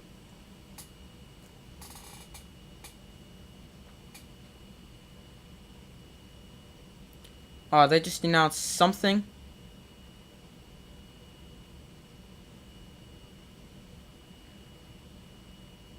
Oh, the punt hit the Jumbotron. So he just said replay 4th down.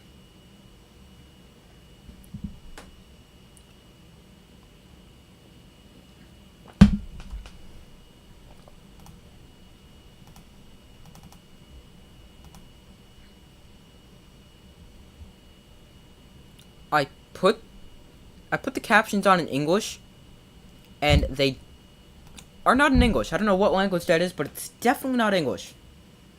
Alright, so replaying 4th down. So that's why it was a bad punt, because it hit the Jumbotron, bottom of it. Kevontae Turpin back deep. Here's a better kick. Turpin makes one guy miss. A flag is down.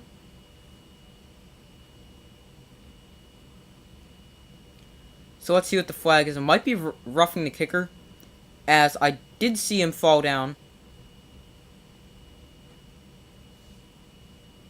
Let's see what the call is. Cowboys came after the punt again, and he was knocked down. So I would definitely say this is going to be some kind of either running into or roughing the punter.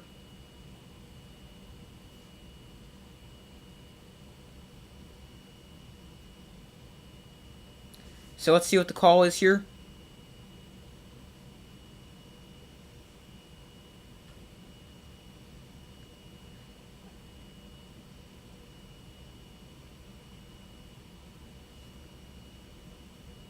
Let's see, taking a long time to announce it.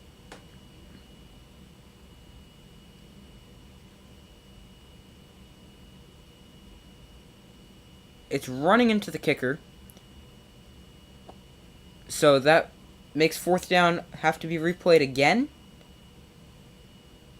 So only a 5-yard penalty there. Instead of roughing the kicker, that would be a 15-yard penalty and an automatic 1st down. So now, 3rd time to punt this. This time 4th and 8. Now if the Cowboys really wanted to, they could run into the kicker again. So if they want to come after this punt, they could do it again, because they still would have 4th and 3, and then they'd have to just... Then they'd give him a 1st down. But I mean, who wants to run into the kicker?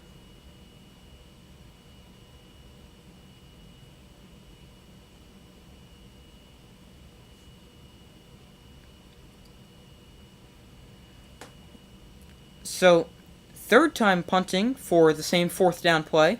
First time hit the Jumbotron. Second time hit was a running into the kicker penalty, which was a 5-yard penalty and replaying the down.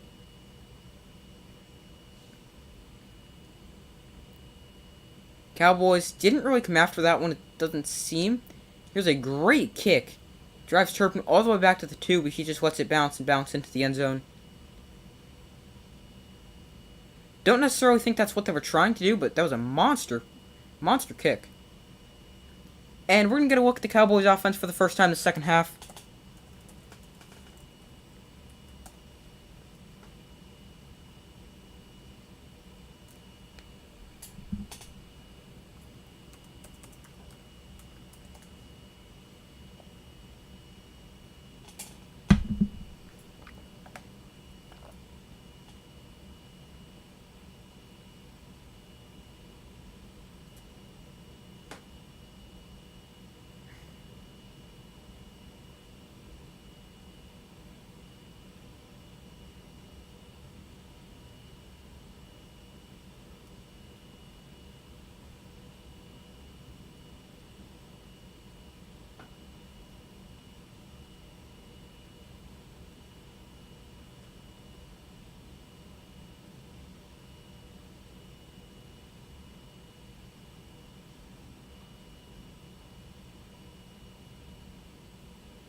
So, I forget what I was going to say, but, the Cowboys offense comes back onto the field, this time for the first time in the second half.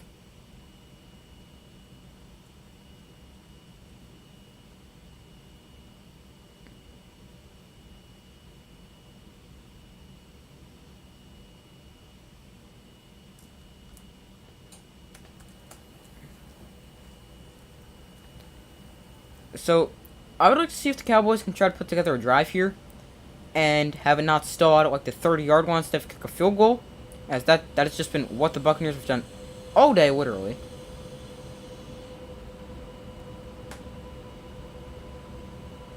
So, but the Cowboys score a touchdown. They're right back into this game, and it's a 2-point game.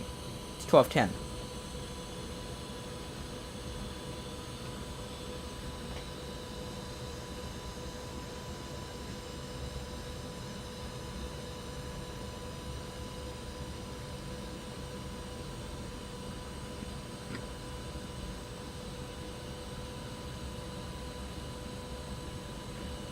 So this is like a... Bruce Arians is now the senior advisor to the general manager, and Todd Bowles, now the head coach, was the former defensive coordinator. Who their new defensive coordinator is, I don't know, but there's Zeke with a run of 6.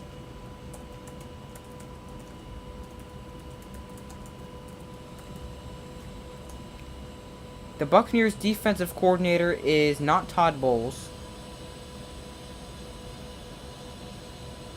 It is Casey Rogers and Larry Footy. After they're going to share the defensive coordinator role after Todd Bowles was promoted to head coach. He had a great defense when he was the defensive coordinator. Here's Zeke breaking outside, almost able to get away from Carlton Davis, who I believe is number 24. But not able to do so and tackled there. Yep, Carlton Davis III, number 24. He was a free agent this season. Was a free agent, ended up getting re-signed with the Buccaneers.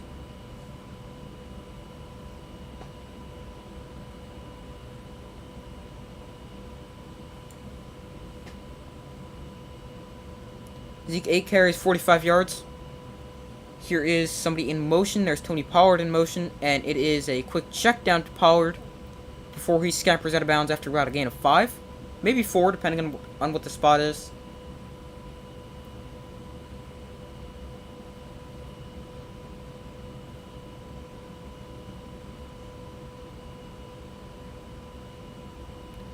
There is a flag that either just came in or they were really late putting that graphic up on the screen, because just came in now.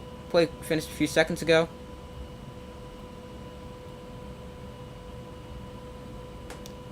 It was on the Cowboys for having an ineligible man downfield.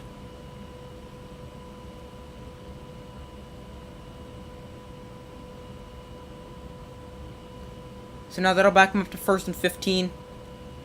So now after the penalty, here we have... Let's see what the Cowboys run here. I would just run the ball, try to get some yardage back. Maybe do a screen, something like that. Because I know it is very hard to run the ball against this Buccaneers defensive front. Here's Zeke. He tried to cut it back inside. He gets about 4 there. I feel like he might have been able to get the most yardage had he just bounced it outside. Or just gone outside, I'm not sure. If he would have been able to get the edge, but that's what I would have tried to do. Maybe he doesn't get the edge, but maybe he gets like 7 instead of 4. 5, technically. Maybe he gets 10. Maybe he gets 20. Maybe he gets a touchdown. I really don't know.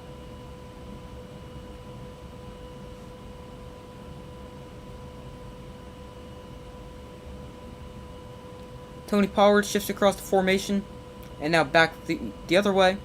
Here's Dak Prescott. And he finds Pollard for the check down. And he gets about 4. To bring up 3rd and 6.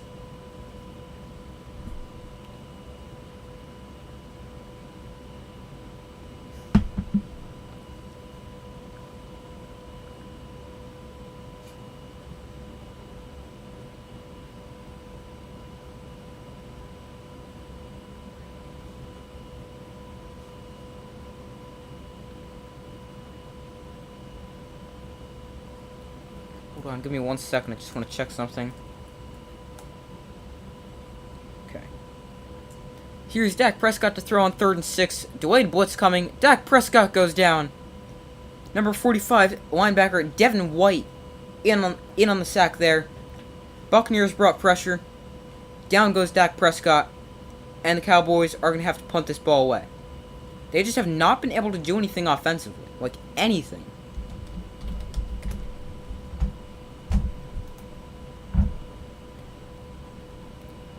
Number 32 or 35, I don't know who it was. But somebody missed. He came in late. It was 32, so 32 is...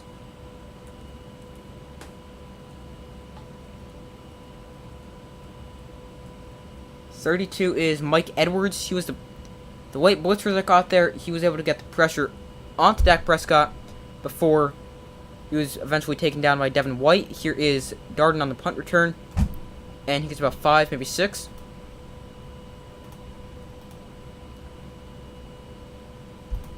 And now I'm checking the team stats real quick because I just want to make sure, because I didn't do this during halftime, which I usually do. Just a fun fact, every team in the AFC East has actually won, NFC, including the Giants, shockingly. But first downs in favor of the Buccaneers, 11-6. Total plays in favor of the Buccaneers, 38-33. Total yards, Cowboys barely even over 100. Buccaneers 231 to 109. Cowboys with 7 drives, Buccaneers with 6 yards per play.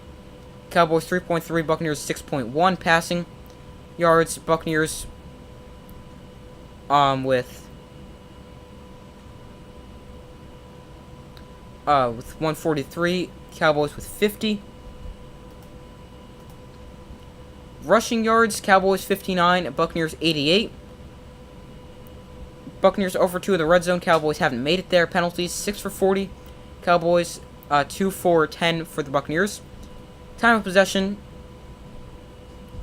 in favor of the Buccaneers, 21 to 15.53, or 15 minutes 53 seconds. And turnovers is Cowboys have turned the ball over once. Buccaneers, no turnovers.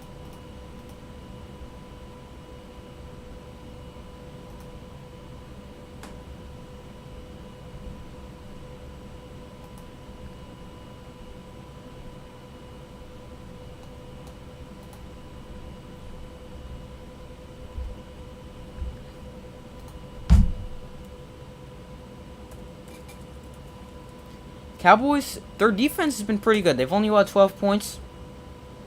Now, if that was for the whole game, that would be even better. But I mean, 12 points is not bad. The offense just has not been able to get going, like, at all.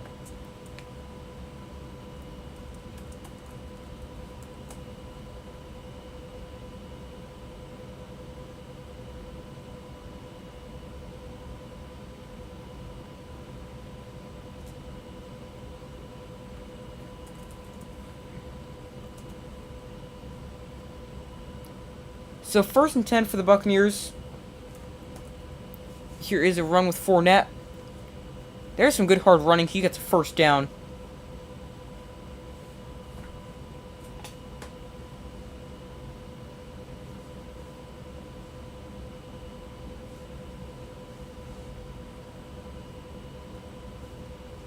And did Tom Brady just get sacked? I just missed that. Sorry. I'm looking over here, wasn't really paying attention.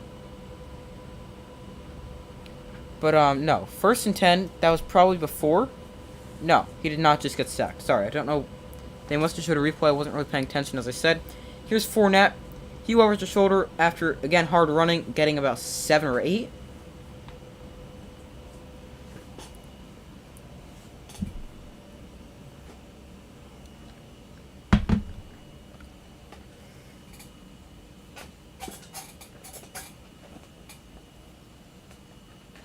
Second and 1 for the Buccaneers.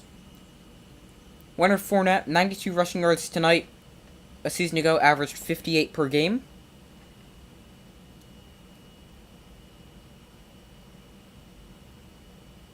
Second and 1. Here is another give to Fournette. Fournette with space.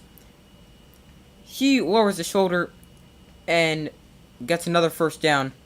Now, if I'm Fournette there, I'm not lowering the shoulder. I'm trying to make him miss without anyone catching up behind me. Because if I make him miss, that's a touchdown. Seeing this from behind the line of scrimmage, yeah, if you just... I think you have the angle so that if you just go to the left and go outside, you can get there. I'm not really sure. Good job by the offensive line to move that defensive line, create that hole for Fournette to run through. Here's Brady rolling out right, play action. Takes a shot way down the field. It is Julio Jones again. Brady likes looking his way tonight, but Julio slightly underthrown by Brady. Julio not able to get there.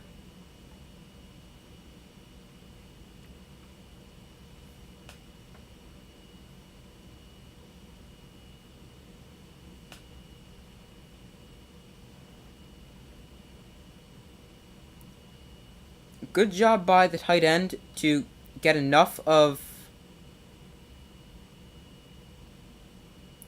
Micah Parsons there. As right there, Julio Jones, I feel like if Brady led him more towards a pylon, so he continued to go on like a slanting pattern. Parsons with pressure dumps it off to Rashad White, but then I feel like you could have had a better chance for a catch. Instead, slightly underthrown by Brady, causing to have Julio have to come back a little bit for the ball and make a diving attempt at it. I mean, I know it's really hard to throw the ball, well, like 45, 50 yards.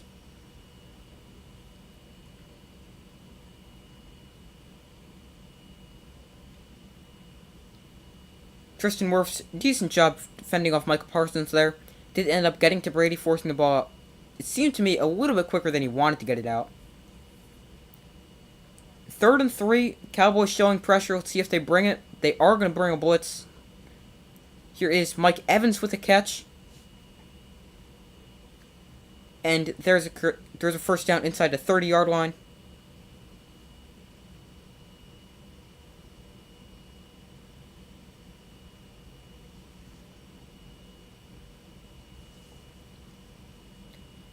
Mike Evans working one-on-one on the outside, able to win that and pick up a first down.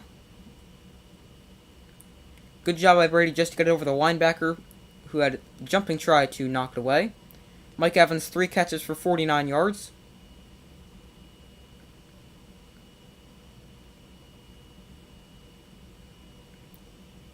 Here's Fournette. He spins for about a gain of 3 on first down to bring up 2nd and 7.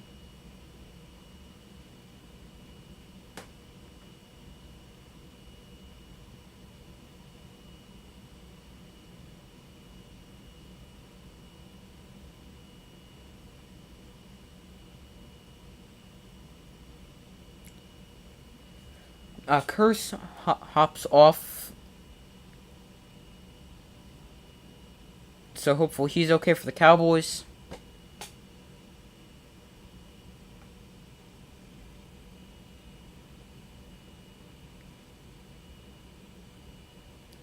J-Ron Curse, their safety, sort of like hopped off, trying not to put pressure on one of his legs. Which it is, I'm not quite sure. I wasn't really paying attention.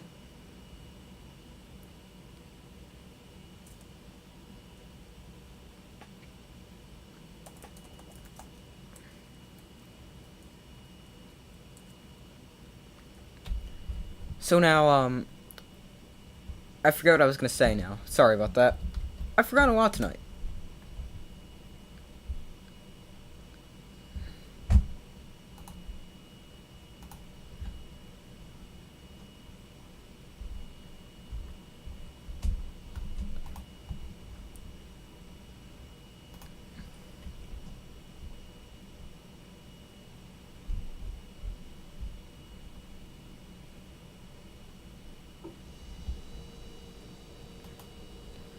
So now, hold on, give me 1 second. Let's see, it is a 1st and 10 for the Buccaneers at the Cowboys 25-yard line. So this would be a great opportunity for them.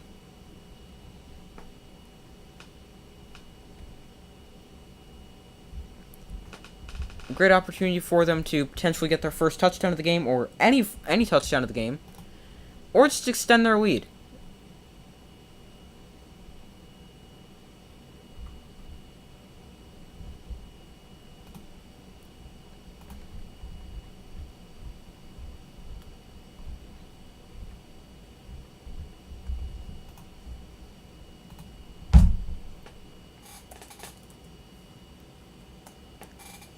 So, quite a long commercial break here, just for what seemed like a pretty small injury. I mean, he was able to sort of hop off the field.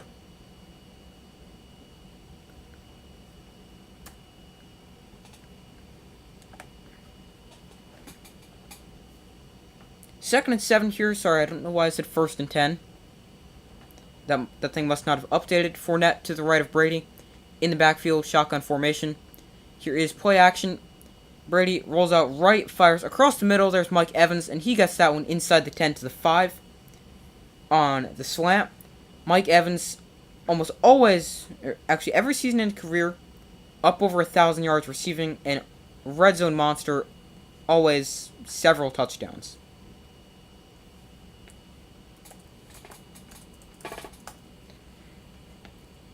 Also helps he's 6'5", 225, so a big target in the red zone, and just always, I mean, he's really big for a receiver. Here is Evans Brady looking for Evans. There's a touchdown.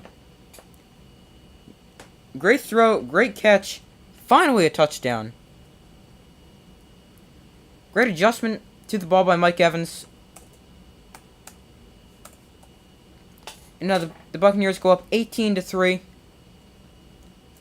Working on Trayvon Diggs with the fade. What a catch. One-handed.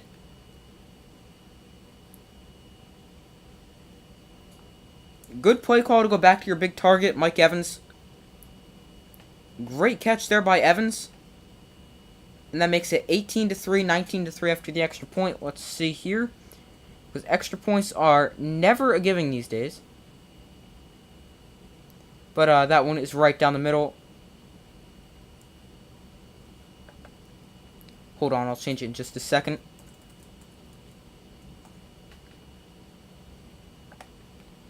Alright, here we go. 19-3. Hold on. Okay, there we go. So finally seeing our first touchdown of the game scored.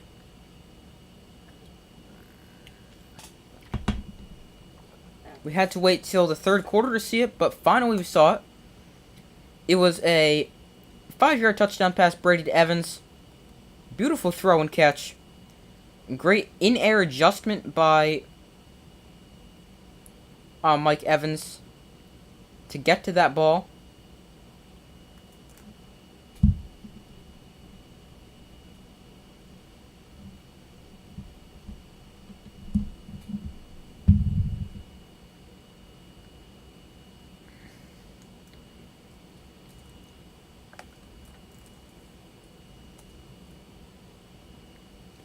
So now the Cowboys, they really need to answer back. And ideally a touchdown for the Cowboys. And just so you guys know, I'm not a Cowboy fan. I'm a Giant fan. So, I mean, obviously I'm extremely happy they won. Honestly surprised they won. I picked them to lose. But, so from the Cowboys, you definitely need to get some kind of score here.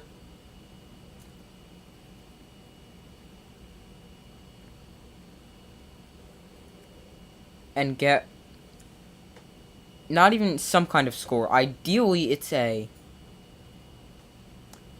touchdown because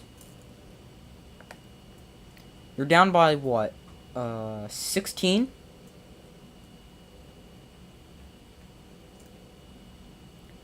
So they definitely need some kind of points.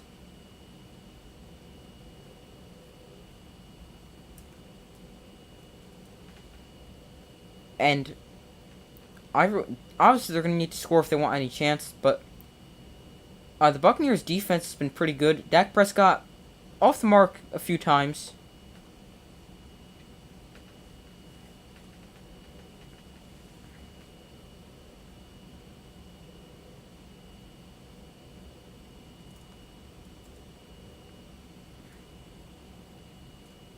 So 19-3 after the big throw and catch from Brady to Evans. And now here's the kick away to Kevontae Turpin. He lets it bounce over his head for a touchback.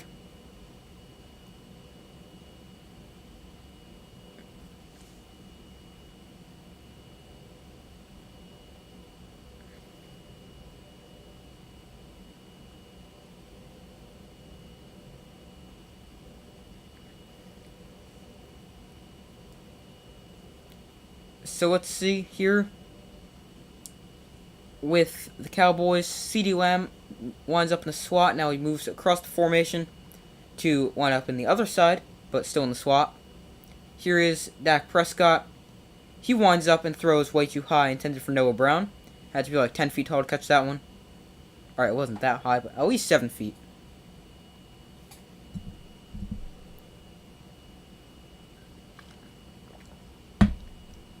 Dak Prescott has missed on several throws today.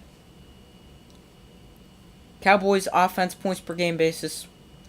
31.2 points per game led the NFL. Total yards 407 per game led the NFL. Today they have 3 points and like 110 yards. And there is, I actually don't know who that is. Nelson, I think it says. But he gets Dak Prescott for the sack.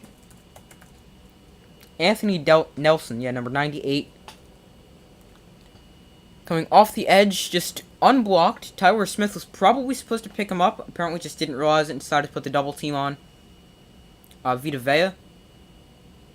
But, he just did not pay attention. Completely unblocked. And now 3rd and long, 3rd and 16 for the Cowboys. They are offsides. So they got a free play here. Dak Prescott takes a shot down the sideline for number 17. I actually don't know who that is. That is Dennis Houston. But somebody jumped off sides. Got to take a deep shot when that happens. I guess not everyone knew it. That was again on Nelson. Anthony Nelson, outside linebacker of Iowa. Then it brings up 3rd and 11, so essentially getting the sack yardage back. I mean, I know that a little bit of sack yardage still, but taking care of it.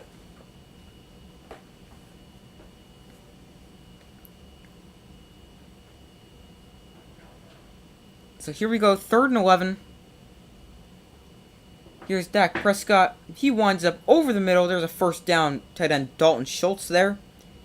It was really important the Cowboys brought him back because when you lost Amari Cooper, Michael Gallup with the torn ACL, who's, I mean, he's not a top-tier receiver anyway. But Dalton Schultz is probably their second option here in this offense, behind CeeDee Lamb. So the Cowboys could definitely use another wide receiver. Not just like another wide receiver just for some depth, but like another top-tier wide receiver to pair with CeeDee Lamb. Like, sort of like a tier above Michael Gallup. Here's Dalton Schultz again.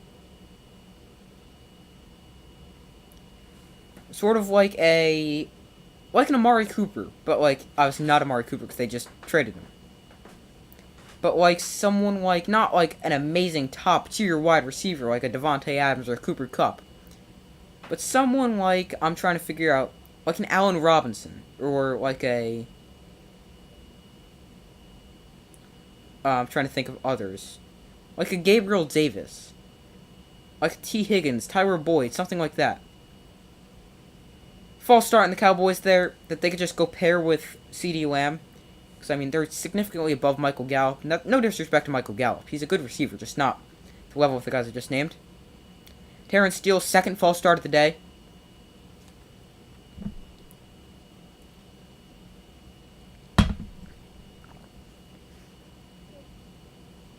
Second and 10 after the false start penalty. Cowboys with 7 penalties for 75 yards. CeeDee Lamb moves across the formation.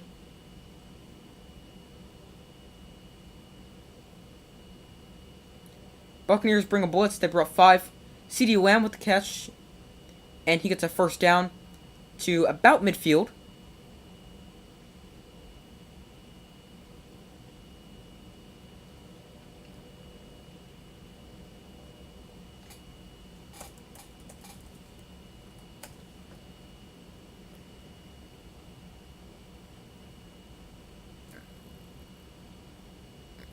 First and 10.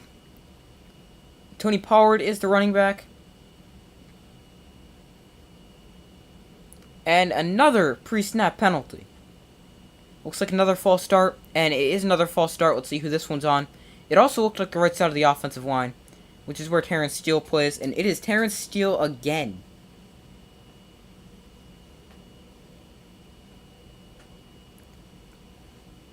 I thought it might have been Dalton Schultz because he was lined up all the way on the outside. But Terrence Steele with the flinching.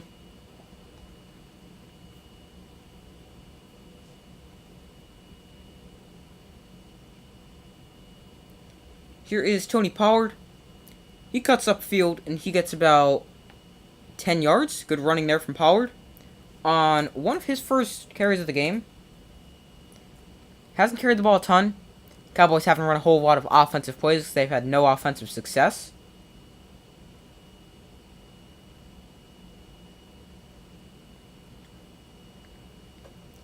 But that is the end of quarter number 3. Buccaneers up 19-3. Heading into the fourth quarter. Not necessarily the game I expected. A lot of field goals. Tony Pollard 5 carries for 7 yards. By the way. Because he had those first 2 carries where he went negative for both of them. So he's been working hard just to get out of the negatives. But not necessarily the game I would expect. Because, I mean, you've got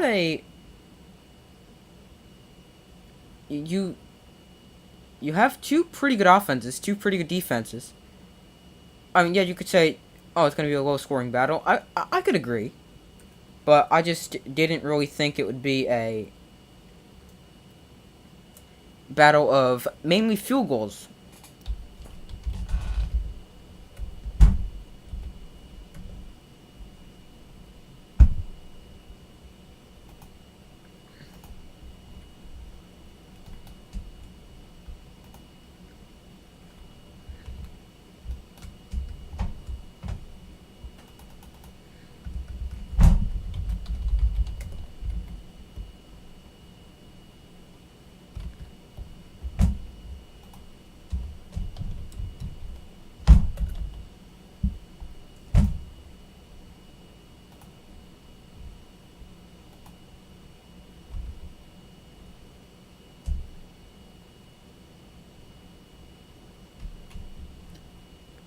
So, again, I was just about to say something. Now I forgot what I was going to say. I've done that so many times today. Oh, end of the third quarter. Cowboys with the ball. That's what I was going to say. I just didn't remember who had the ball. But going to quarter 4, Cowboys down 16. So they're going to need some magic here.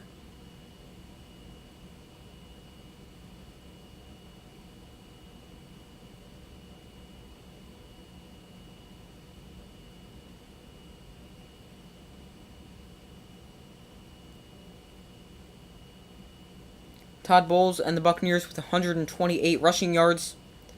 Last year, they were under 100 yards, which was 26th in the NFL, so obviously not ideal.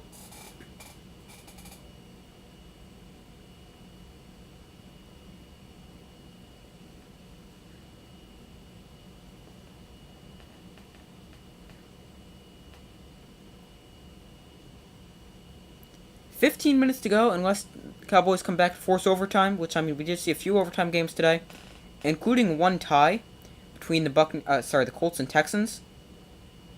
Here is Tony Pollard. He gets a first down. Good running there. Break through a few tackles. And a flag comes in late.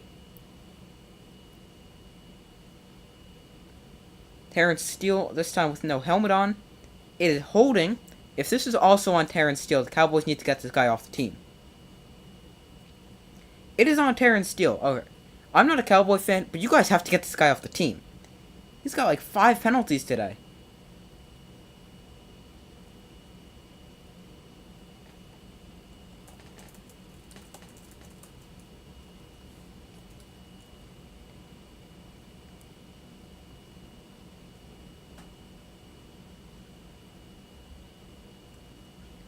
He's got 3 false start penalties, and he had 3 penalties of all of last year. Here is Dalton Schultz with a big catch on 2nd and 16. He gets most of that yardage back and brings up like 3rd and 3.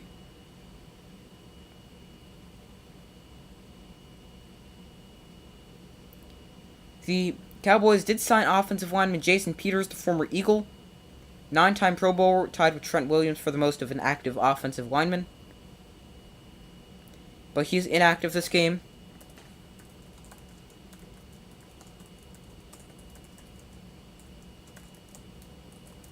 Here's Pollard, who fights forward for a yard.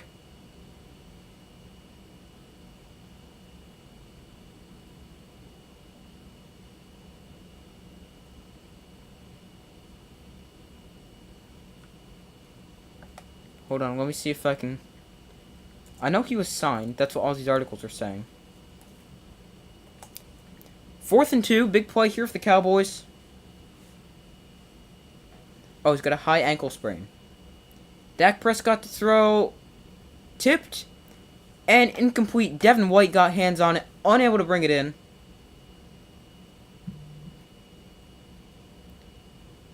If he was able to bring that in, that could have been 6 points going the other way. Intended for Houston. Jason Peters. Hold on, let's see. I think it says high ankle sprain.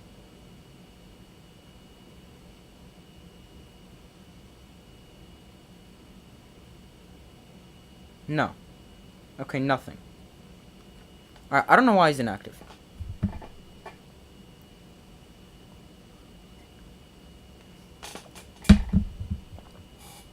But turnover on downs for the Cowboys after Devin White broke up the pass intended for, is it Devin Houston?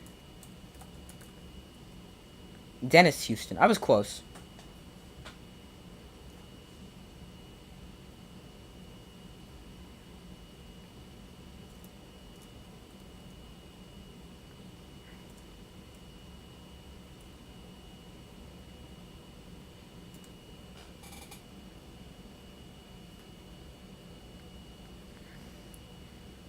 So now the Buccaneers just really need to just eat out this clock, and then that's essentially it. So I mean, they're up by a long time. By a lot. I mean, there's still time remaining, a lot of it. But it should be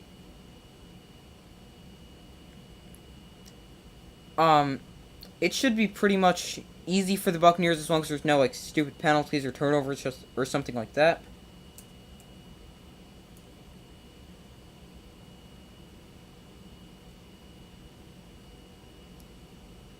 (19-3). I thought this would be a lot closer than it is. Not necessarily the most entertaining game. At least with the Bills and the Rams, we saw some scoring there. That wasn't just all field goals.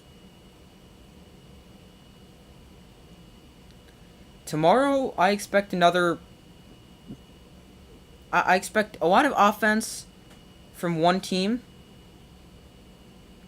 Mike Evans has 20 go/fade route catches, which is 20 since 2018. But tomorrow, I think the Broncos are going to put up a lot of points. Defense is going to look good, and the Seahawks, I really don't think they're going to be any good tomorrow, or at all this season.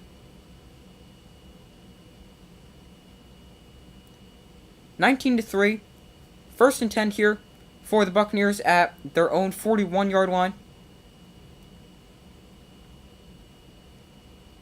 Here is handoff to Fournette running left. He reverses field, but only able to get a yard, maybe half a yard. But they'll probably give him forward progress and give him a yard. That's going to bring up 2nd and 9, maybe 2nd and 10, depending. It is 2nd and 9.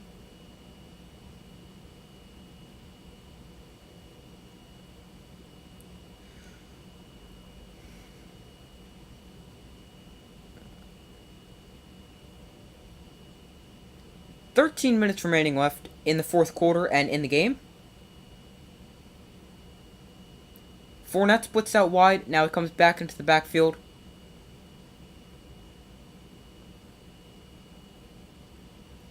Play clock winding down. Snap it with 3 seconds remaining. Here is Russell Gage with, I believe, his first catch today for about a gain of 5, maybe 6.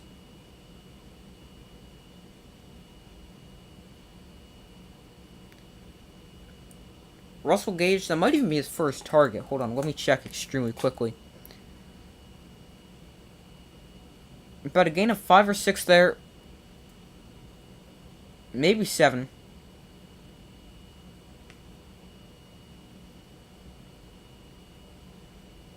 Third and 2. Hold on, Russell Gage. Yep, first catch for 6 yards on. That was also his first target as a Buccaneer. As I'm sure you remember, he was intercepted. Wow! Maybe the turning point the Cowboys need. I was going to say, as you remember, I'm sure he was on the Falcons last year. Brady throws a pick. I didn't quite see that. Here's a good replay of it. Very low throw intended for Mike Evans. Also, I think a little behind him. That could be the turning point the Cowboys need to get back into this. Go put a score together here. Get a big stop. That was a huge play by the Cowboys defense.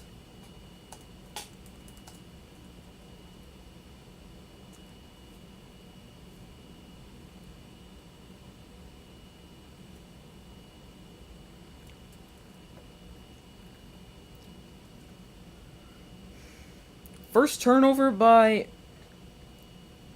the Buccaneers today.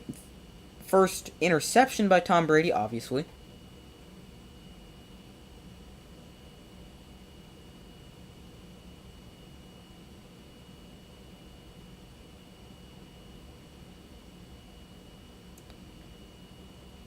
That was, let me find the guy with the interception. That was Donovan Wilson.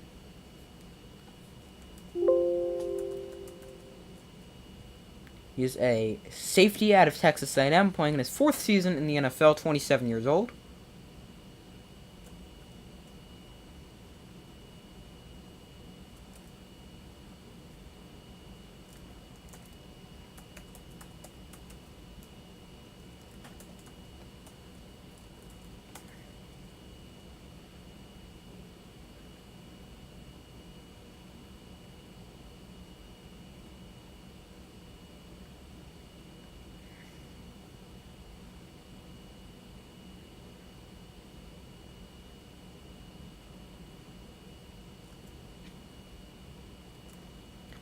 So now the Cowboys getting the ball in pretty good field position, I believe, as well. Hold on, let me check where they are. They're getting the ball at...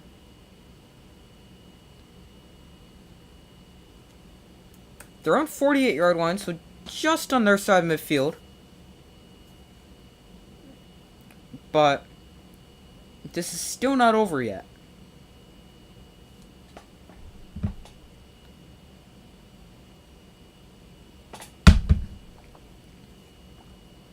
I was just saying you don't want to make any stupid penalties or stupid turnovers. And they did exactly that. Brady, no, wasn't behind Mike Evans, just guess didn't see the linebacker dropping back. Here's Zeke, he gets 2 before going out of bounds.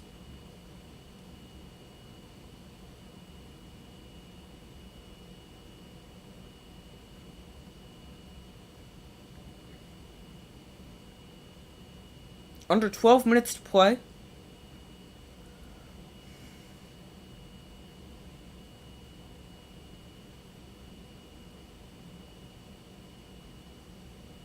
I think if I read Brady's lips correctly, he said my fault, but not sure.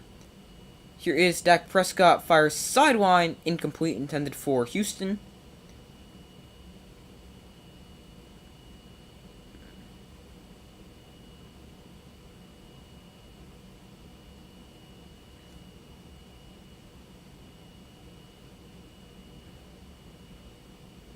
Pressure started to get to him, as it seemed like the Buccaneers brought 5, I believe, if I counted correctly. Houston is a rookie, I just realized when they had the R next to his name. Yeah, he's a rookie out of Western Illinois. 6'1", 198 pounds.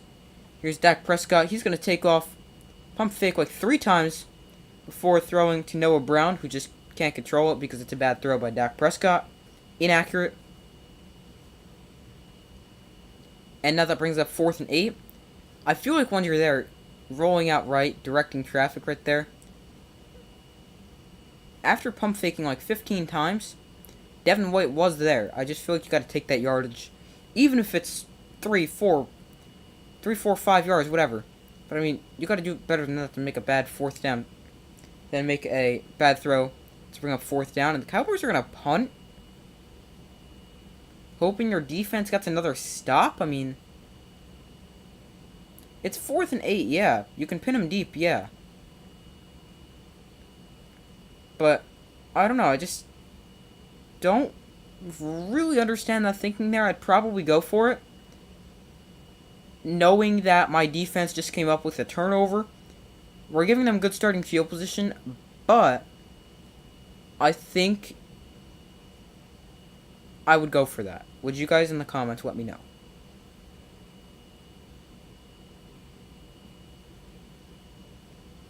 I'm not positive I would go for that, but I think I would go for that. 4th and 8, I get it. It's not like 4th and 2 or 4th and 3. If it's like 4th and 3, I'd definitely go for it. Maybe if it's 4th and 5, I'd probably go for it. Here, I'd probably go for it. But, I mean, I don't know.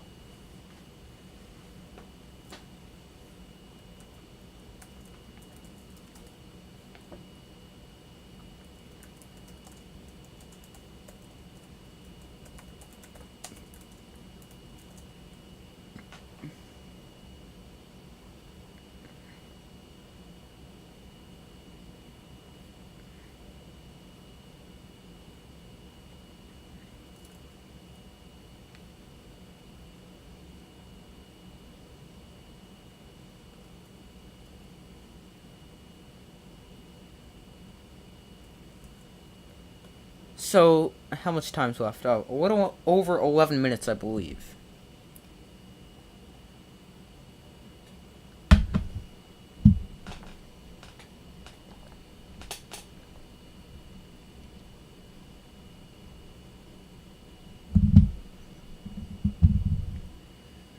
So, not the most entertaining game. It's really not that close. 16 points separate the two teams, which I feel are two pretty good teams. Obviously, I think the Buccaneers have the extra step on them, just because I feel like they're the overall better team. Cowboys, I think they're good. I think they lost a little bit from last year, like Amari Cooper, especially now the offensive line isn't as good, especially losing your good left tackle, Tyron Smith, sorry, who's replaced by a rookie, Tyler Smith, who has experience playing tackle, played tackle at Tulsa.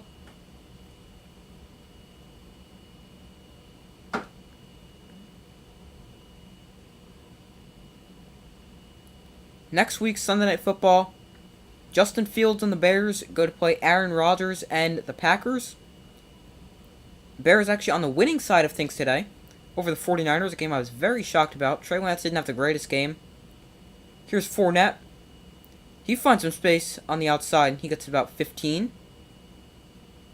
But the Packers also did not play a good game. They lost, 24-7 against the Vikings in their first game without Devontae Adams in a while.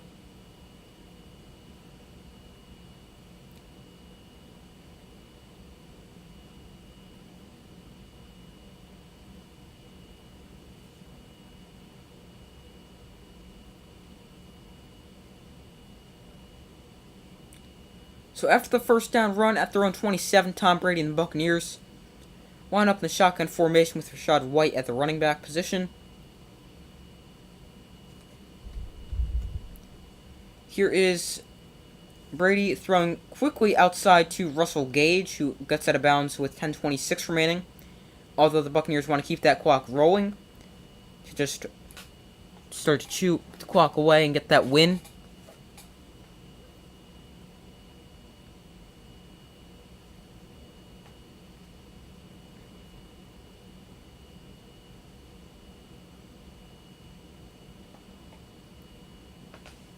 Tonight, rushing left, Leonard Fournette, 15 for 111, running right, 5 for 16.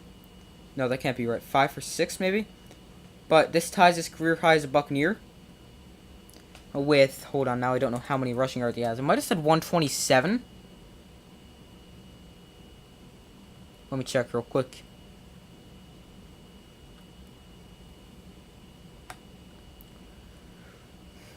Leonard Fournette on the sideline for this play. Leonard Fournette 127. No touchdowns, but I mean, still very productive. Also has a few catches out of the backfield. 3rd and 1.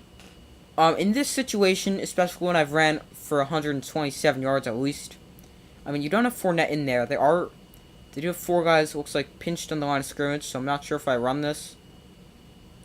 Maybe I run outside. I'm not sure what I do here. Brady calls a timeout.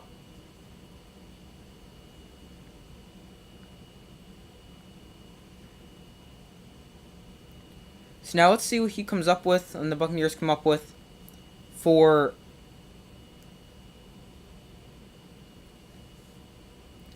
this 3rd down play. Offensive line last year, Donovan Smith, Ali Marpet, took it all away before. 3 guys making their first career start, or first start with Tampa Bay. Hainsey and someone else making their first career start, whereas their right guard has played in New England. They're going through some scores. 23-7 was Vikings over Packers. Saints just snuck by.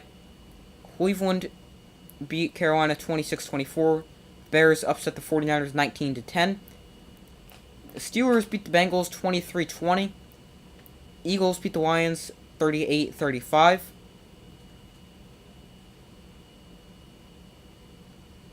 Third and 1 here, big play. Again, the Cowboys look to have pinched the line of scrimmage. It is a toss outside. And good stiff arm on Micah Parsons, as Rachaad White is able to get the edge and get out of bounds, just barely getting the first down. That stiff arm on Parsons was huge. He winds up almost even with the center, and he gets to the outside, gets to White. But if he doesn't stiff arm him, he probably able to bring him down, and makes it so that you're going to have to come measure. It's very, very close. Here's Rachaad White running right again. He finds some space and gets about 6 before going out of bounds. Now, he doesn't want to go out of bounds just because, obviously, you want to keep that clock rolling. 2 tight ends set there. There are the Cowboys. Got a drawing on that screen there. But they pulled their center, Robert Hainsey.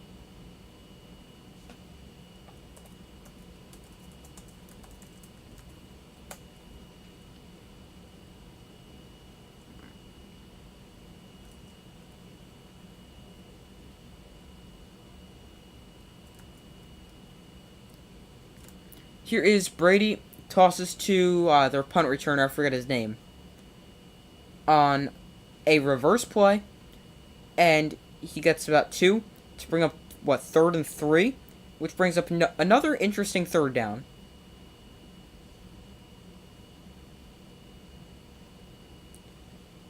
Byron Leftwich, Buccaneers offensive coordinator, has to come up with something pretty good here. I mean, you could run the ball, because it worked last 3rd down, but you only got a yard, maybe 2. You could throw the ball. I mean, you have Tom Brady. I'm probably throwing the ball here. You also have a good receiving core, so I'm going to throw the ball if I'm the Buccaneers. Lining up in the shotgun formation, Rachaad White is the running back. Cowboys look like they're going to bring pressure. They bring 5. Pressure gets to Brady. Cameron Brate drops the ball. One of 3 tight ends on the roster from last year. Brady ends up on his back. Injured Cowboy on the play.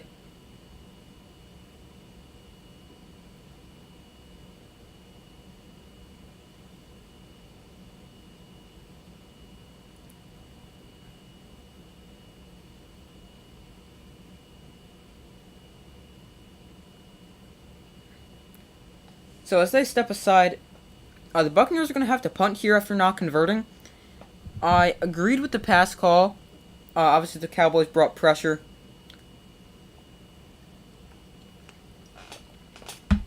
The pressure got to Brady.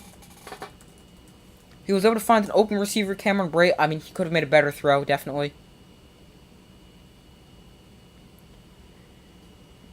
And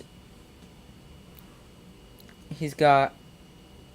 But Brate's probably got to make that play. I mean, yeah, it was a low throw, but I mean, the quarterback ends up on his back. He should probably make that play.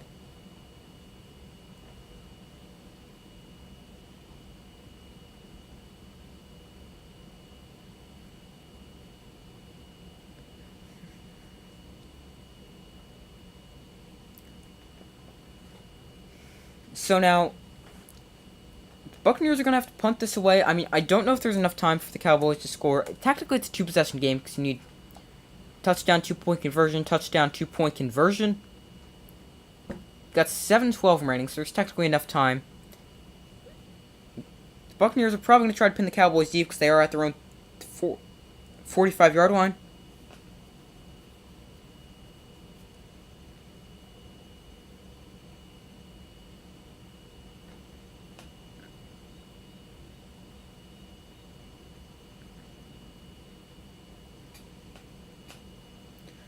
So now, the Cowboys haven't gotten anything going offensively. Only 3 points, under 150 total yards, I believe. Let me check. Maybe they've got 150 by now, I really don't know.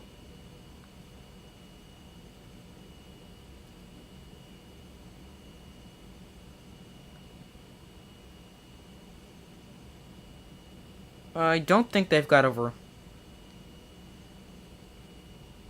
150. Hold on, let me pull up the team stats. Team stats, they do. They have 160. Which, I mean, still is not ideal. False start by the Buccaneers on 4th down to make it... I don't remember. It was one of the outside guys. The always dangerous Cavante Turpin back deep to receive this kick. Almost blocked. Turpin calls for a fair catch at his own 14-yard line.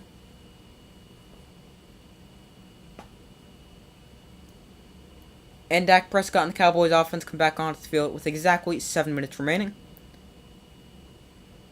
And going back to that offensive drive, or offensive stats with only 160 total yards, that's not going to win you a game. Unless you're starting every game from, like, the 1-yard line. Then you've got 160 touchdowns. But, I mean, that's unrealistic, but 160 yards just needs to be better.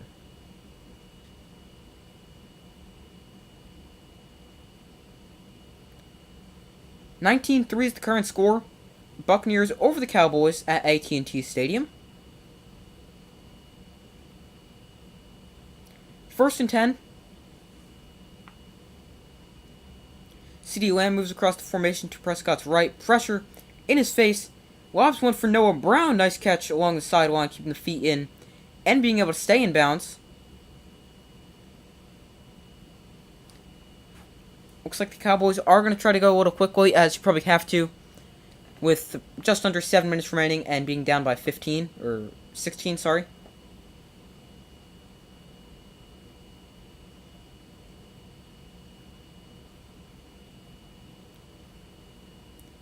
Shaq Barrett hit Dak Prescott as he threw it, but still able to deliver an accurate throw to Noah Brown. Here's Dak Prescott. Again, pressure sort of in his face. Intended for CeeDee Lamb. Probably best no one caught that because Jamel Dean got a step on Lamb. They're showing his hand because, Shaq Barrett did hit his hand. It seemed like rather hard, and it would probably be pretty uncomfortable if I was the quarterback there that got my hand hit. So that may have caused a misfire there.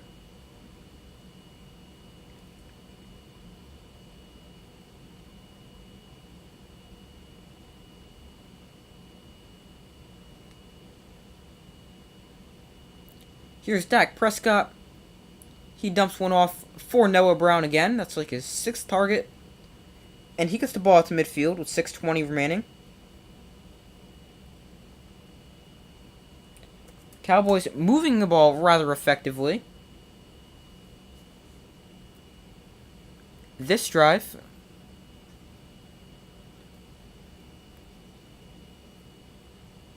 Noah Brown has 7 targets, only 3 catches.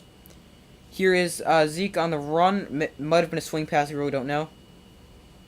Levante David, good job there to stop him behind the line of scrimmage. Dak Prescott now comes out of the game. Not out of the game. Yeah, he is out of the game now. Looks like his hand is bothering him. As 2nd and 13, Cooper Rush comes in at quarterback, as he led the Cowboys to a win in Minnesota on Sunday Night Football last year. Maybe he can do it again, except this time it's against the Buccaneers. There's Brown with another catch. Dak Prescott over on the sideline getting his hand looked at.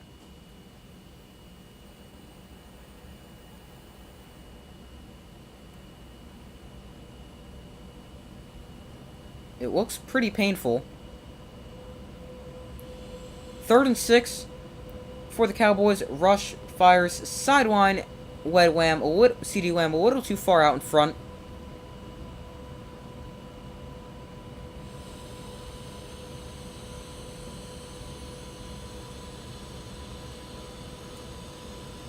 Fourth and 6, you probably got to go for this, as it appears they will. 5:01 remaining in the game.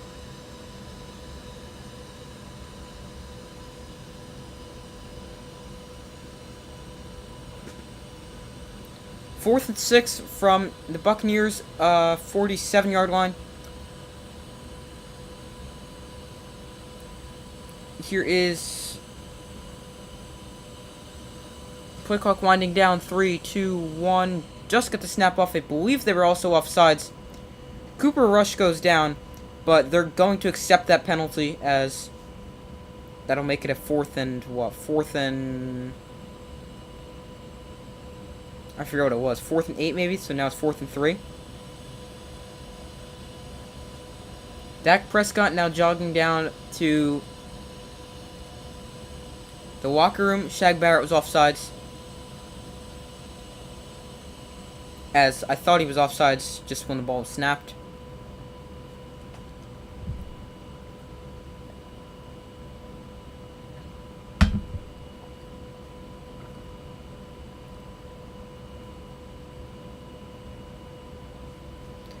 Now 4th and 1. Sorry, I was wrong about the 4th and 3. Oh, right, it was 4th and 6. Over the middle, there's Dalton Schultz with the catch. He gets a first down, 4:50 remaining. Cowboys moving quickly, as they probably should be. In his 5th career NFL season, Cooper Rush, 31 of 50 in his career for 424 yards, 3 touchdowns, and 1 interception. 1-0 as a starter, and that was last week against the Vikings. Cooper Rush winds up and takes a deep shot downfield. A little miscommunication there, as it appeared he and Houston were not on the same page.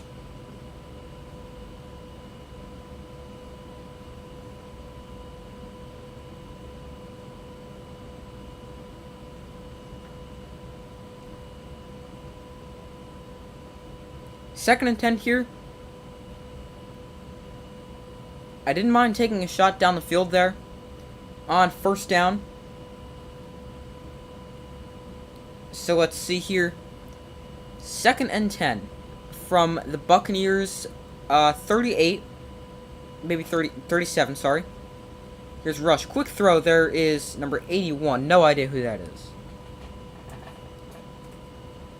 81, that is Semi Fooco out of Stanford. No idea who he is, sorry. 4:10 remaining. Third and 5. Big third down, but obviously this is 4-down territory, as it is a 2-score game. Here's Rush. He's under pressure. That is the last thing you could have done right there, is take a sack. Devin White in. You just gotta either throw that one away, and if you're in the pocket, you gotta throw it at somebody's feet. That is the last thing you could have done right there. Now you make it 4th and 15 from 4th and manageable.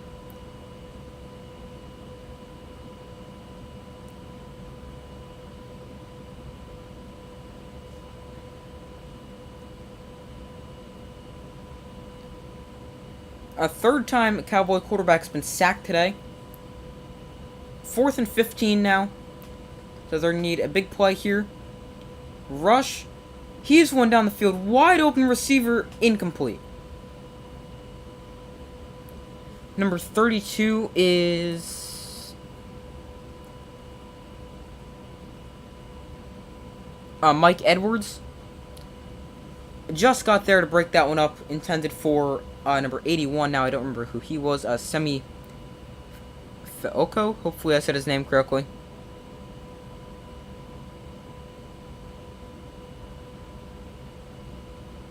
But now that is most certainly the game.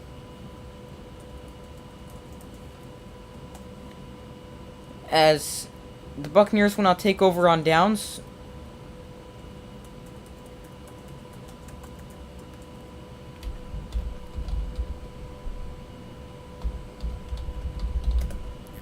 Because the Buccaneers take over on downs, there is plenty of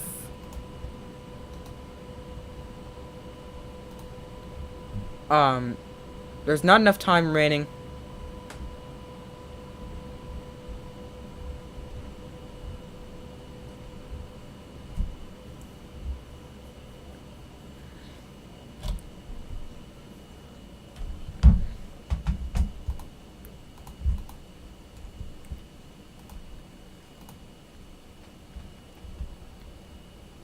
Not a very good game for the Cowboys. 71 rushing yards is okay, but I mean the 128 passing yards is not ideal, and that is including with the 23 sack yards that have been lost.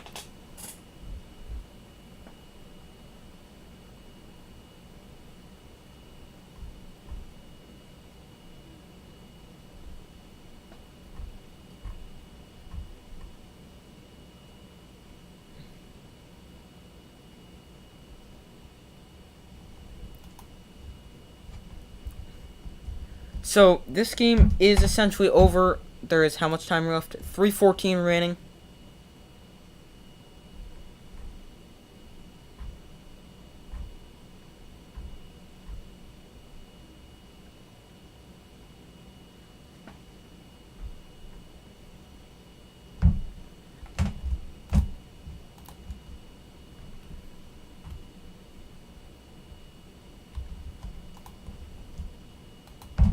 But, major takeaway, Michael Parsons is good.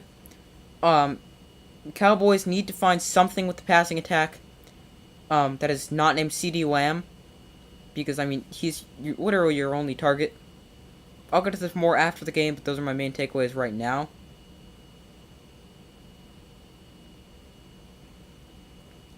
Obviously, the Dak Prescott injury doesn't help things, but I mean, he was out for what, like 4 plays? Here's Rashad White with a run, sorry. Good job by him to stay in bounds.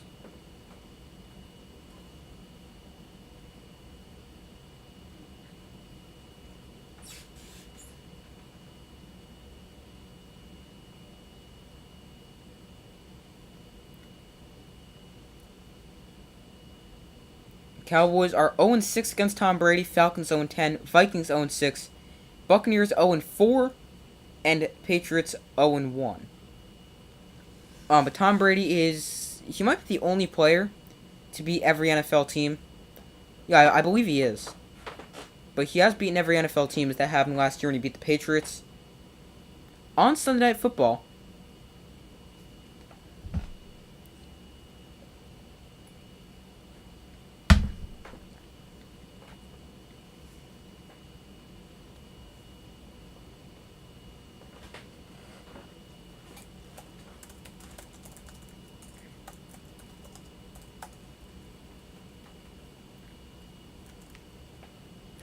here is another run with Rashad White. He gets about 2. As Buccaneers just trying to put this game away. Really don't think the Cowboys will call any timeouts. Don't really need to. Nope, they are going to call timeouts. I mean, you got 3 minutes left, down by 16 points. I don't really think it's enough.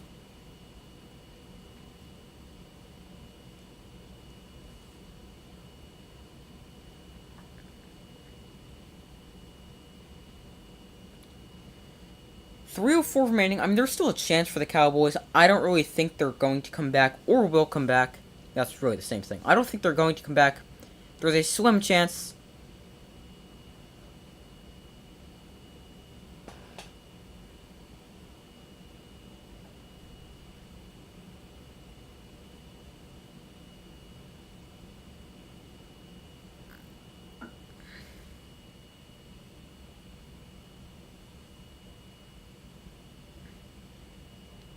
Third and 4 for the Buccaneers. They might run the ball here. They're not going to run the. They are going to run the ball.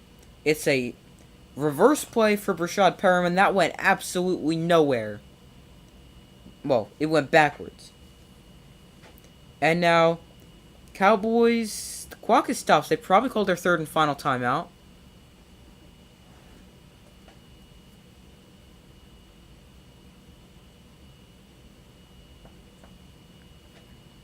But,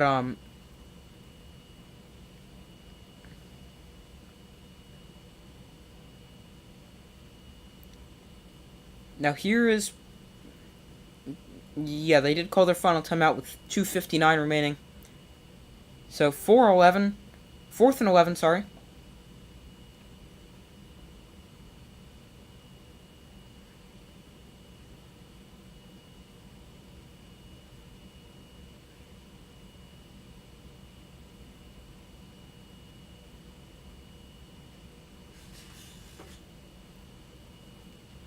So now, the Buccaneers will punt this, but the way their defense has been playing, I still consider this game over, even though you're giving the Cowboys a chance.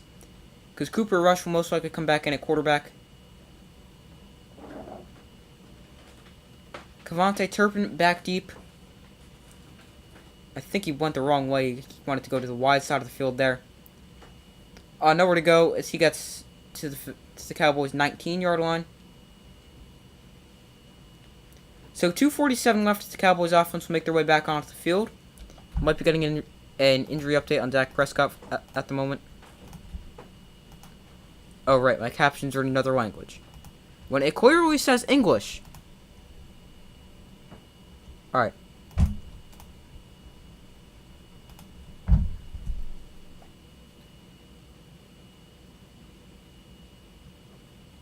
So Cooper Rush back on at quarterback, 1st and 10 for the Cowboys at their own 19-yard line. Here is Rush. He just finds Zeke out of the backfield, bobbles the ball and doesn't catch it. And it falls incomplete.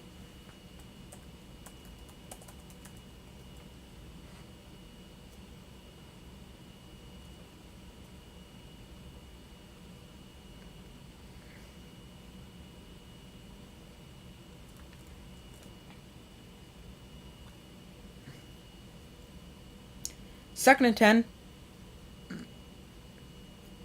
Clock stops with 2:43 remaining. Obviously, you still have the 2-minute warnings. Technically, another timeout for the Cowboys. Here is, I keep forgetting his name. But, that guy. The guy I keep forgetting his name. Number 81.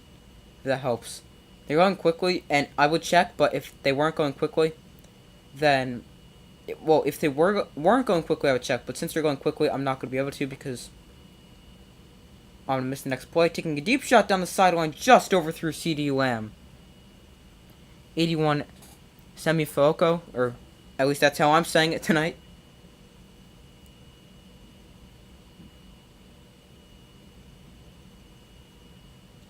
Cowboys schedule up next got the Bengals, then Giants, Commanders, Rams, Eagles, which is on Sunday Night Football, Lions, Bears, and then a bye. The Giants are going to be good. No, I'm kidding. I hope so. And then you got Packers, Vikings, Giants, Colts, Texans, Jaguars, Eagles, Titans, Commanders. 4th and 3. Here is Cooper Rush to throw. Buccaneers bring a blitz. There's over the middle. There is Noah Brown. And that's probably going to bring him to the 2-minute warning.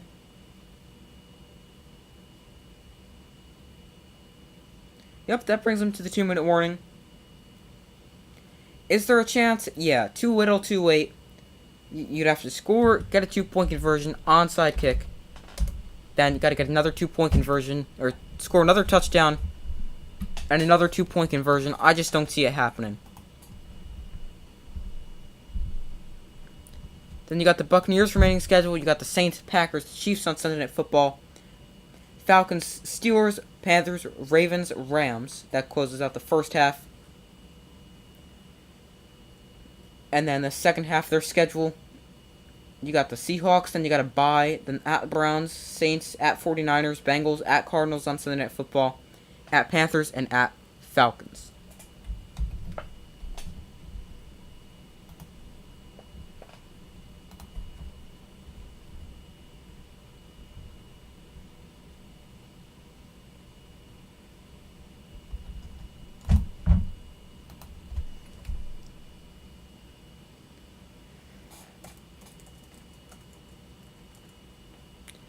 So 1st and 10, they didn't even go to commercial break for the 2-minute warning because, I mean, it was just,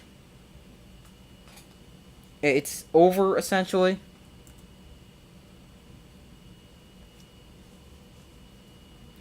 First and 10.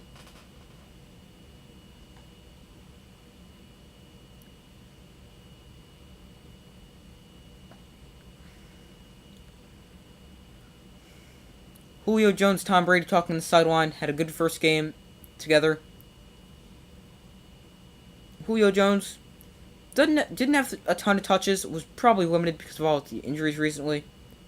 But, I mean, looked pretty good with what we saw. 2 jet sweeps. Then, obviously, also a few big catches.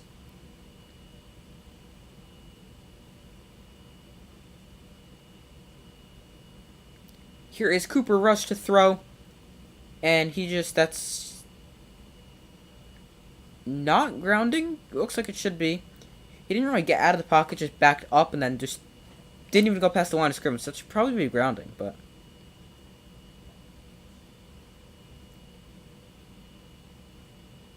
And now they are going to put a flag for grounding.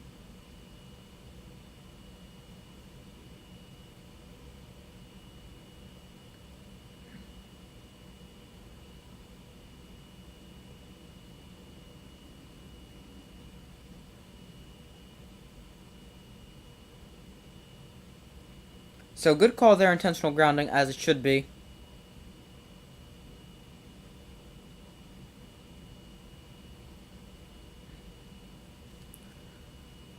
Oh, cool, they drew the tackle box lines on. I mean, as I said, he didn't really get out of the or he tried to, he tried to get out, but it seemed like to me he just mainly backed up and didn't get out enough. So now 2nd and 23.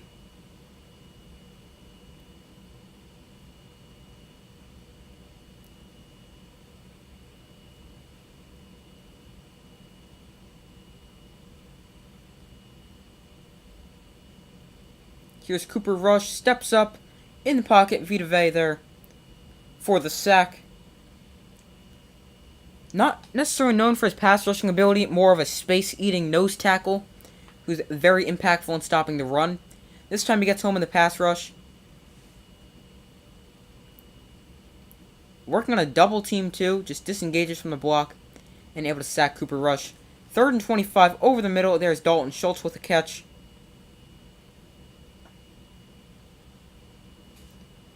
Now 4th down, a minute remains, or technically 1:05. 4th and 12, so still really 4th and long.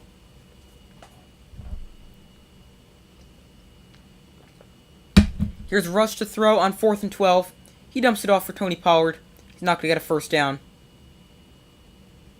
He gets it up to about midfield, and the Buccaneers will take over there.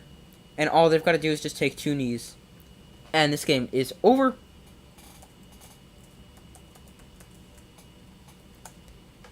They're showing the Buccaneers secondary how they've been really good tonight.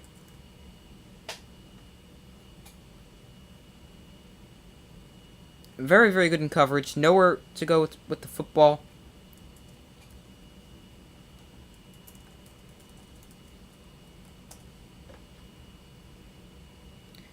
Tom Brady takes a knee.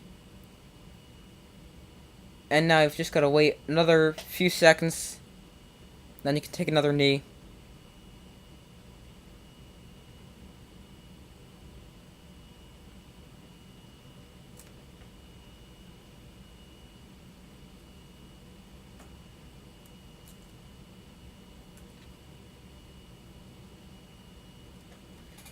So, did I take a knee or did I miss it? Anyway, the game is over. I mean, it's been over for quite some time now. And final score, Buccaneers 19, Cowboys 3. So major takeaways, Buccaneers defense looks really good. Cowboys offense looks really bad. Terrence Steele, a ton of penalties.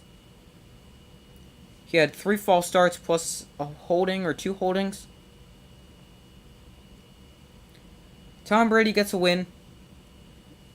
Buccaneers start off 1-0. Cowboys, the only NFC East team to start off the season 0-1.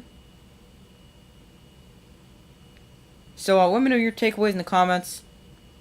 But Micah Parsons had a good game. Had 2 sacks. But those are my main takeaways. Let's take a look at some final stats. So, starting off with the Buccaneers, you've got Tom Brady, 18 of 27 for 212 yards. A touchdown and an interception, was sacked 2 times for a loss of 17 yards. Rushing leader, I don't know why this is not in order, but Leonard Fournette, 21 carries for 127 yards. Rashad Perriman, a carry for -7 yards.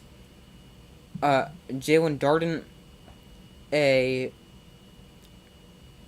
carry for 2 yards. Tom Brady, 2 for -2. Rashad White, 6 for 14. And Julio Jones, 2 for 17. Receiving, you've got Mike Evans, 5 for 71 and a touchdown. Julio Jones, 3 for 69. Chris Godwin, 3 for 35. Russell Gage, 2 for 13. Leonard Fournette, 2 for 10. Cameron Brate, 1 for 7. Rashad White, 2 for 7. And Rashad Perriman, no catches on 3 targets. The Cowboys, passing-wise, Dak Prescott, 14 of 29. Not a very good game. For 134 yards and an interception. Cooper Rush came in relief after his finger injury.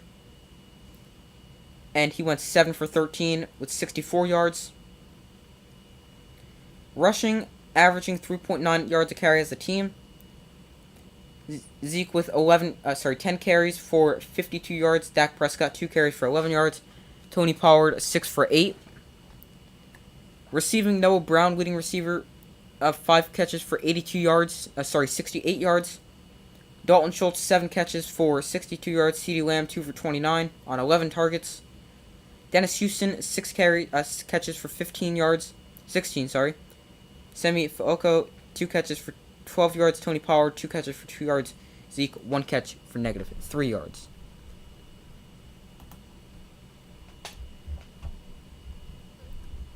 Really just dominated by the Buccaneers. Controlled every aspect of this game. But that's all for this stream. Thank you guys for watching. Make sure to like and subscribe. I do my best to post as often as possible. I hope to see you again tomorrow for Monday Night Football Live Watch Party. MLB Power Rankings is also going to come out tomorrow, Tuesday. NFL Power Rankings. I do my best to post as often as possible. Thank you guys for watching. Make sure to like and subscribe, and subscribe, and I will see you in the next video.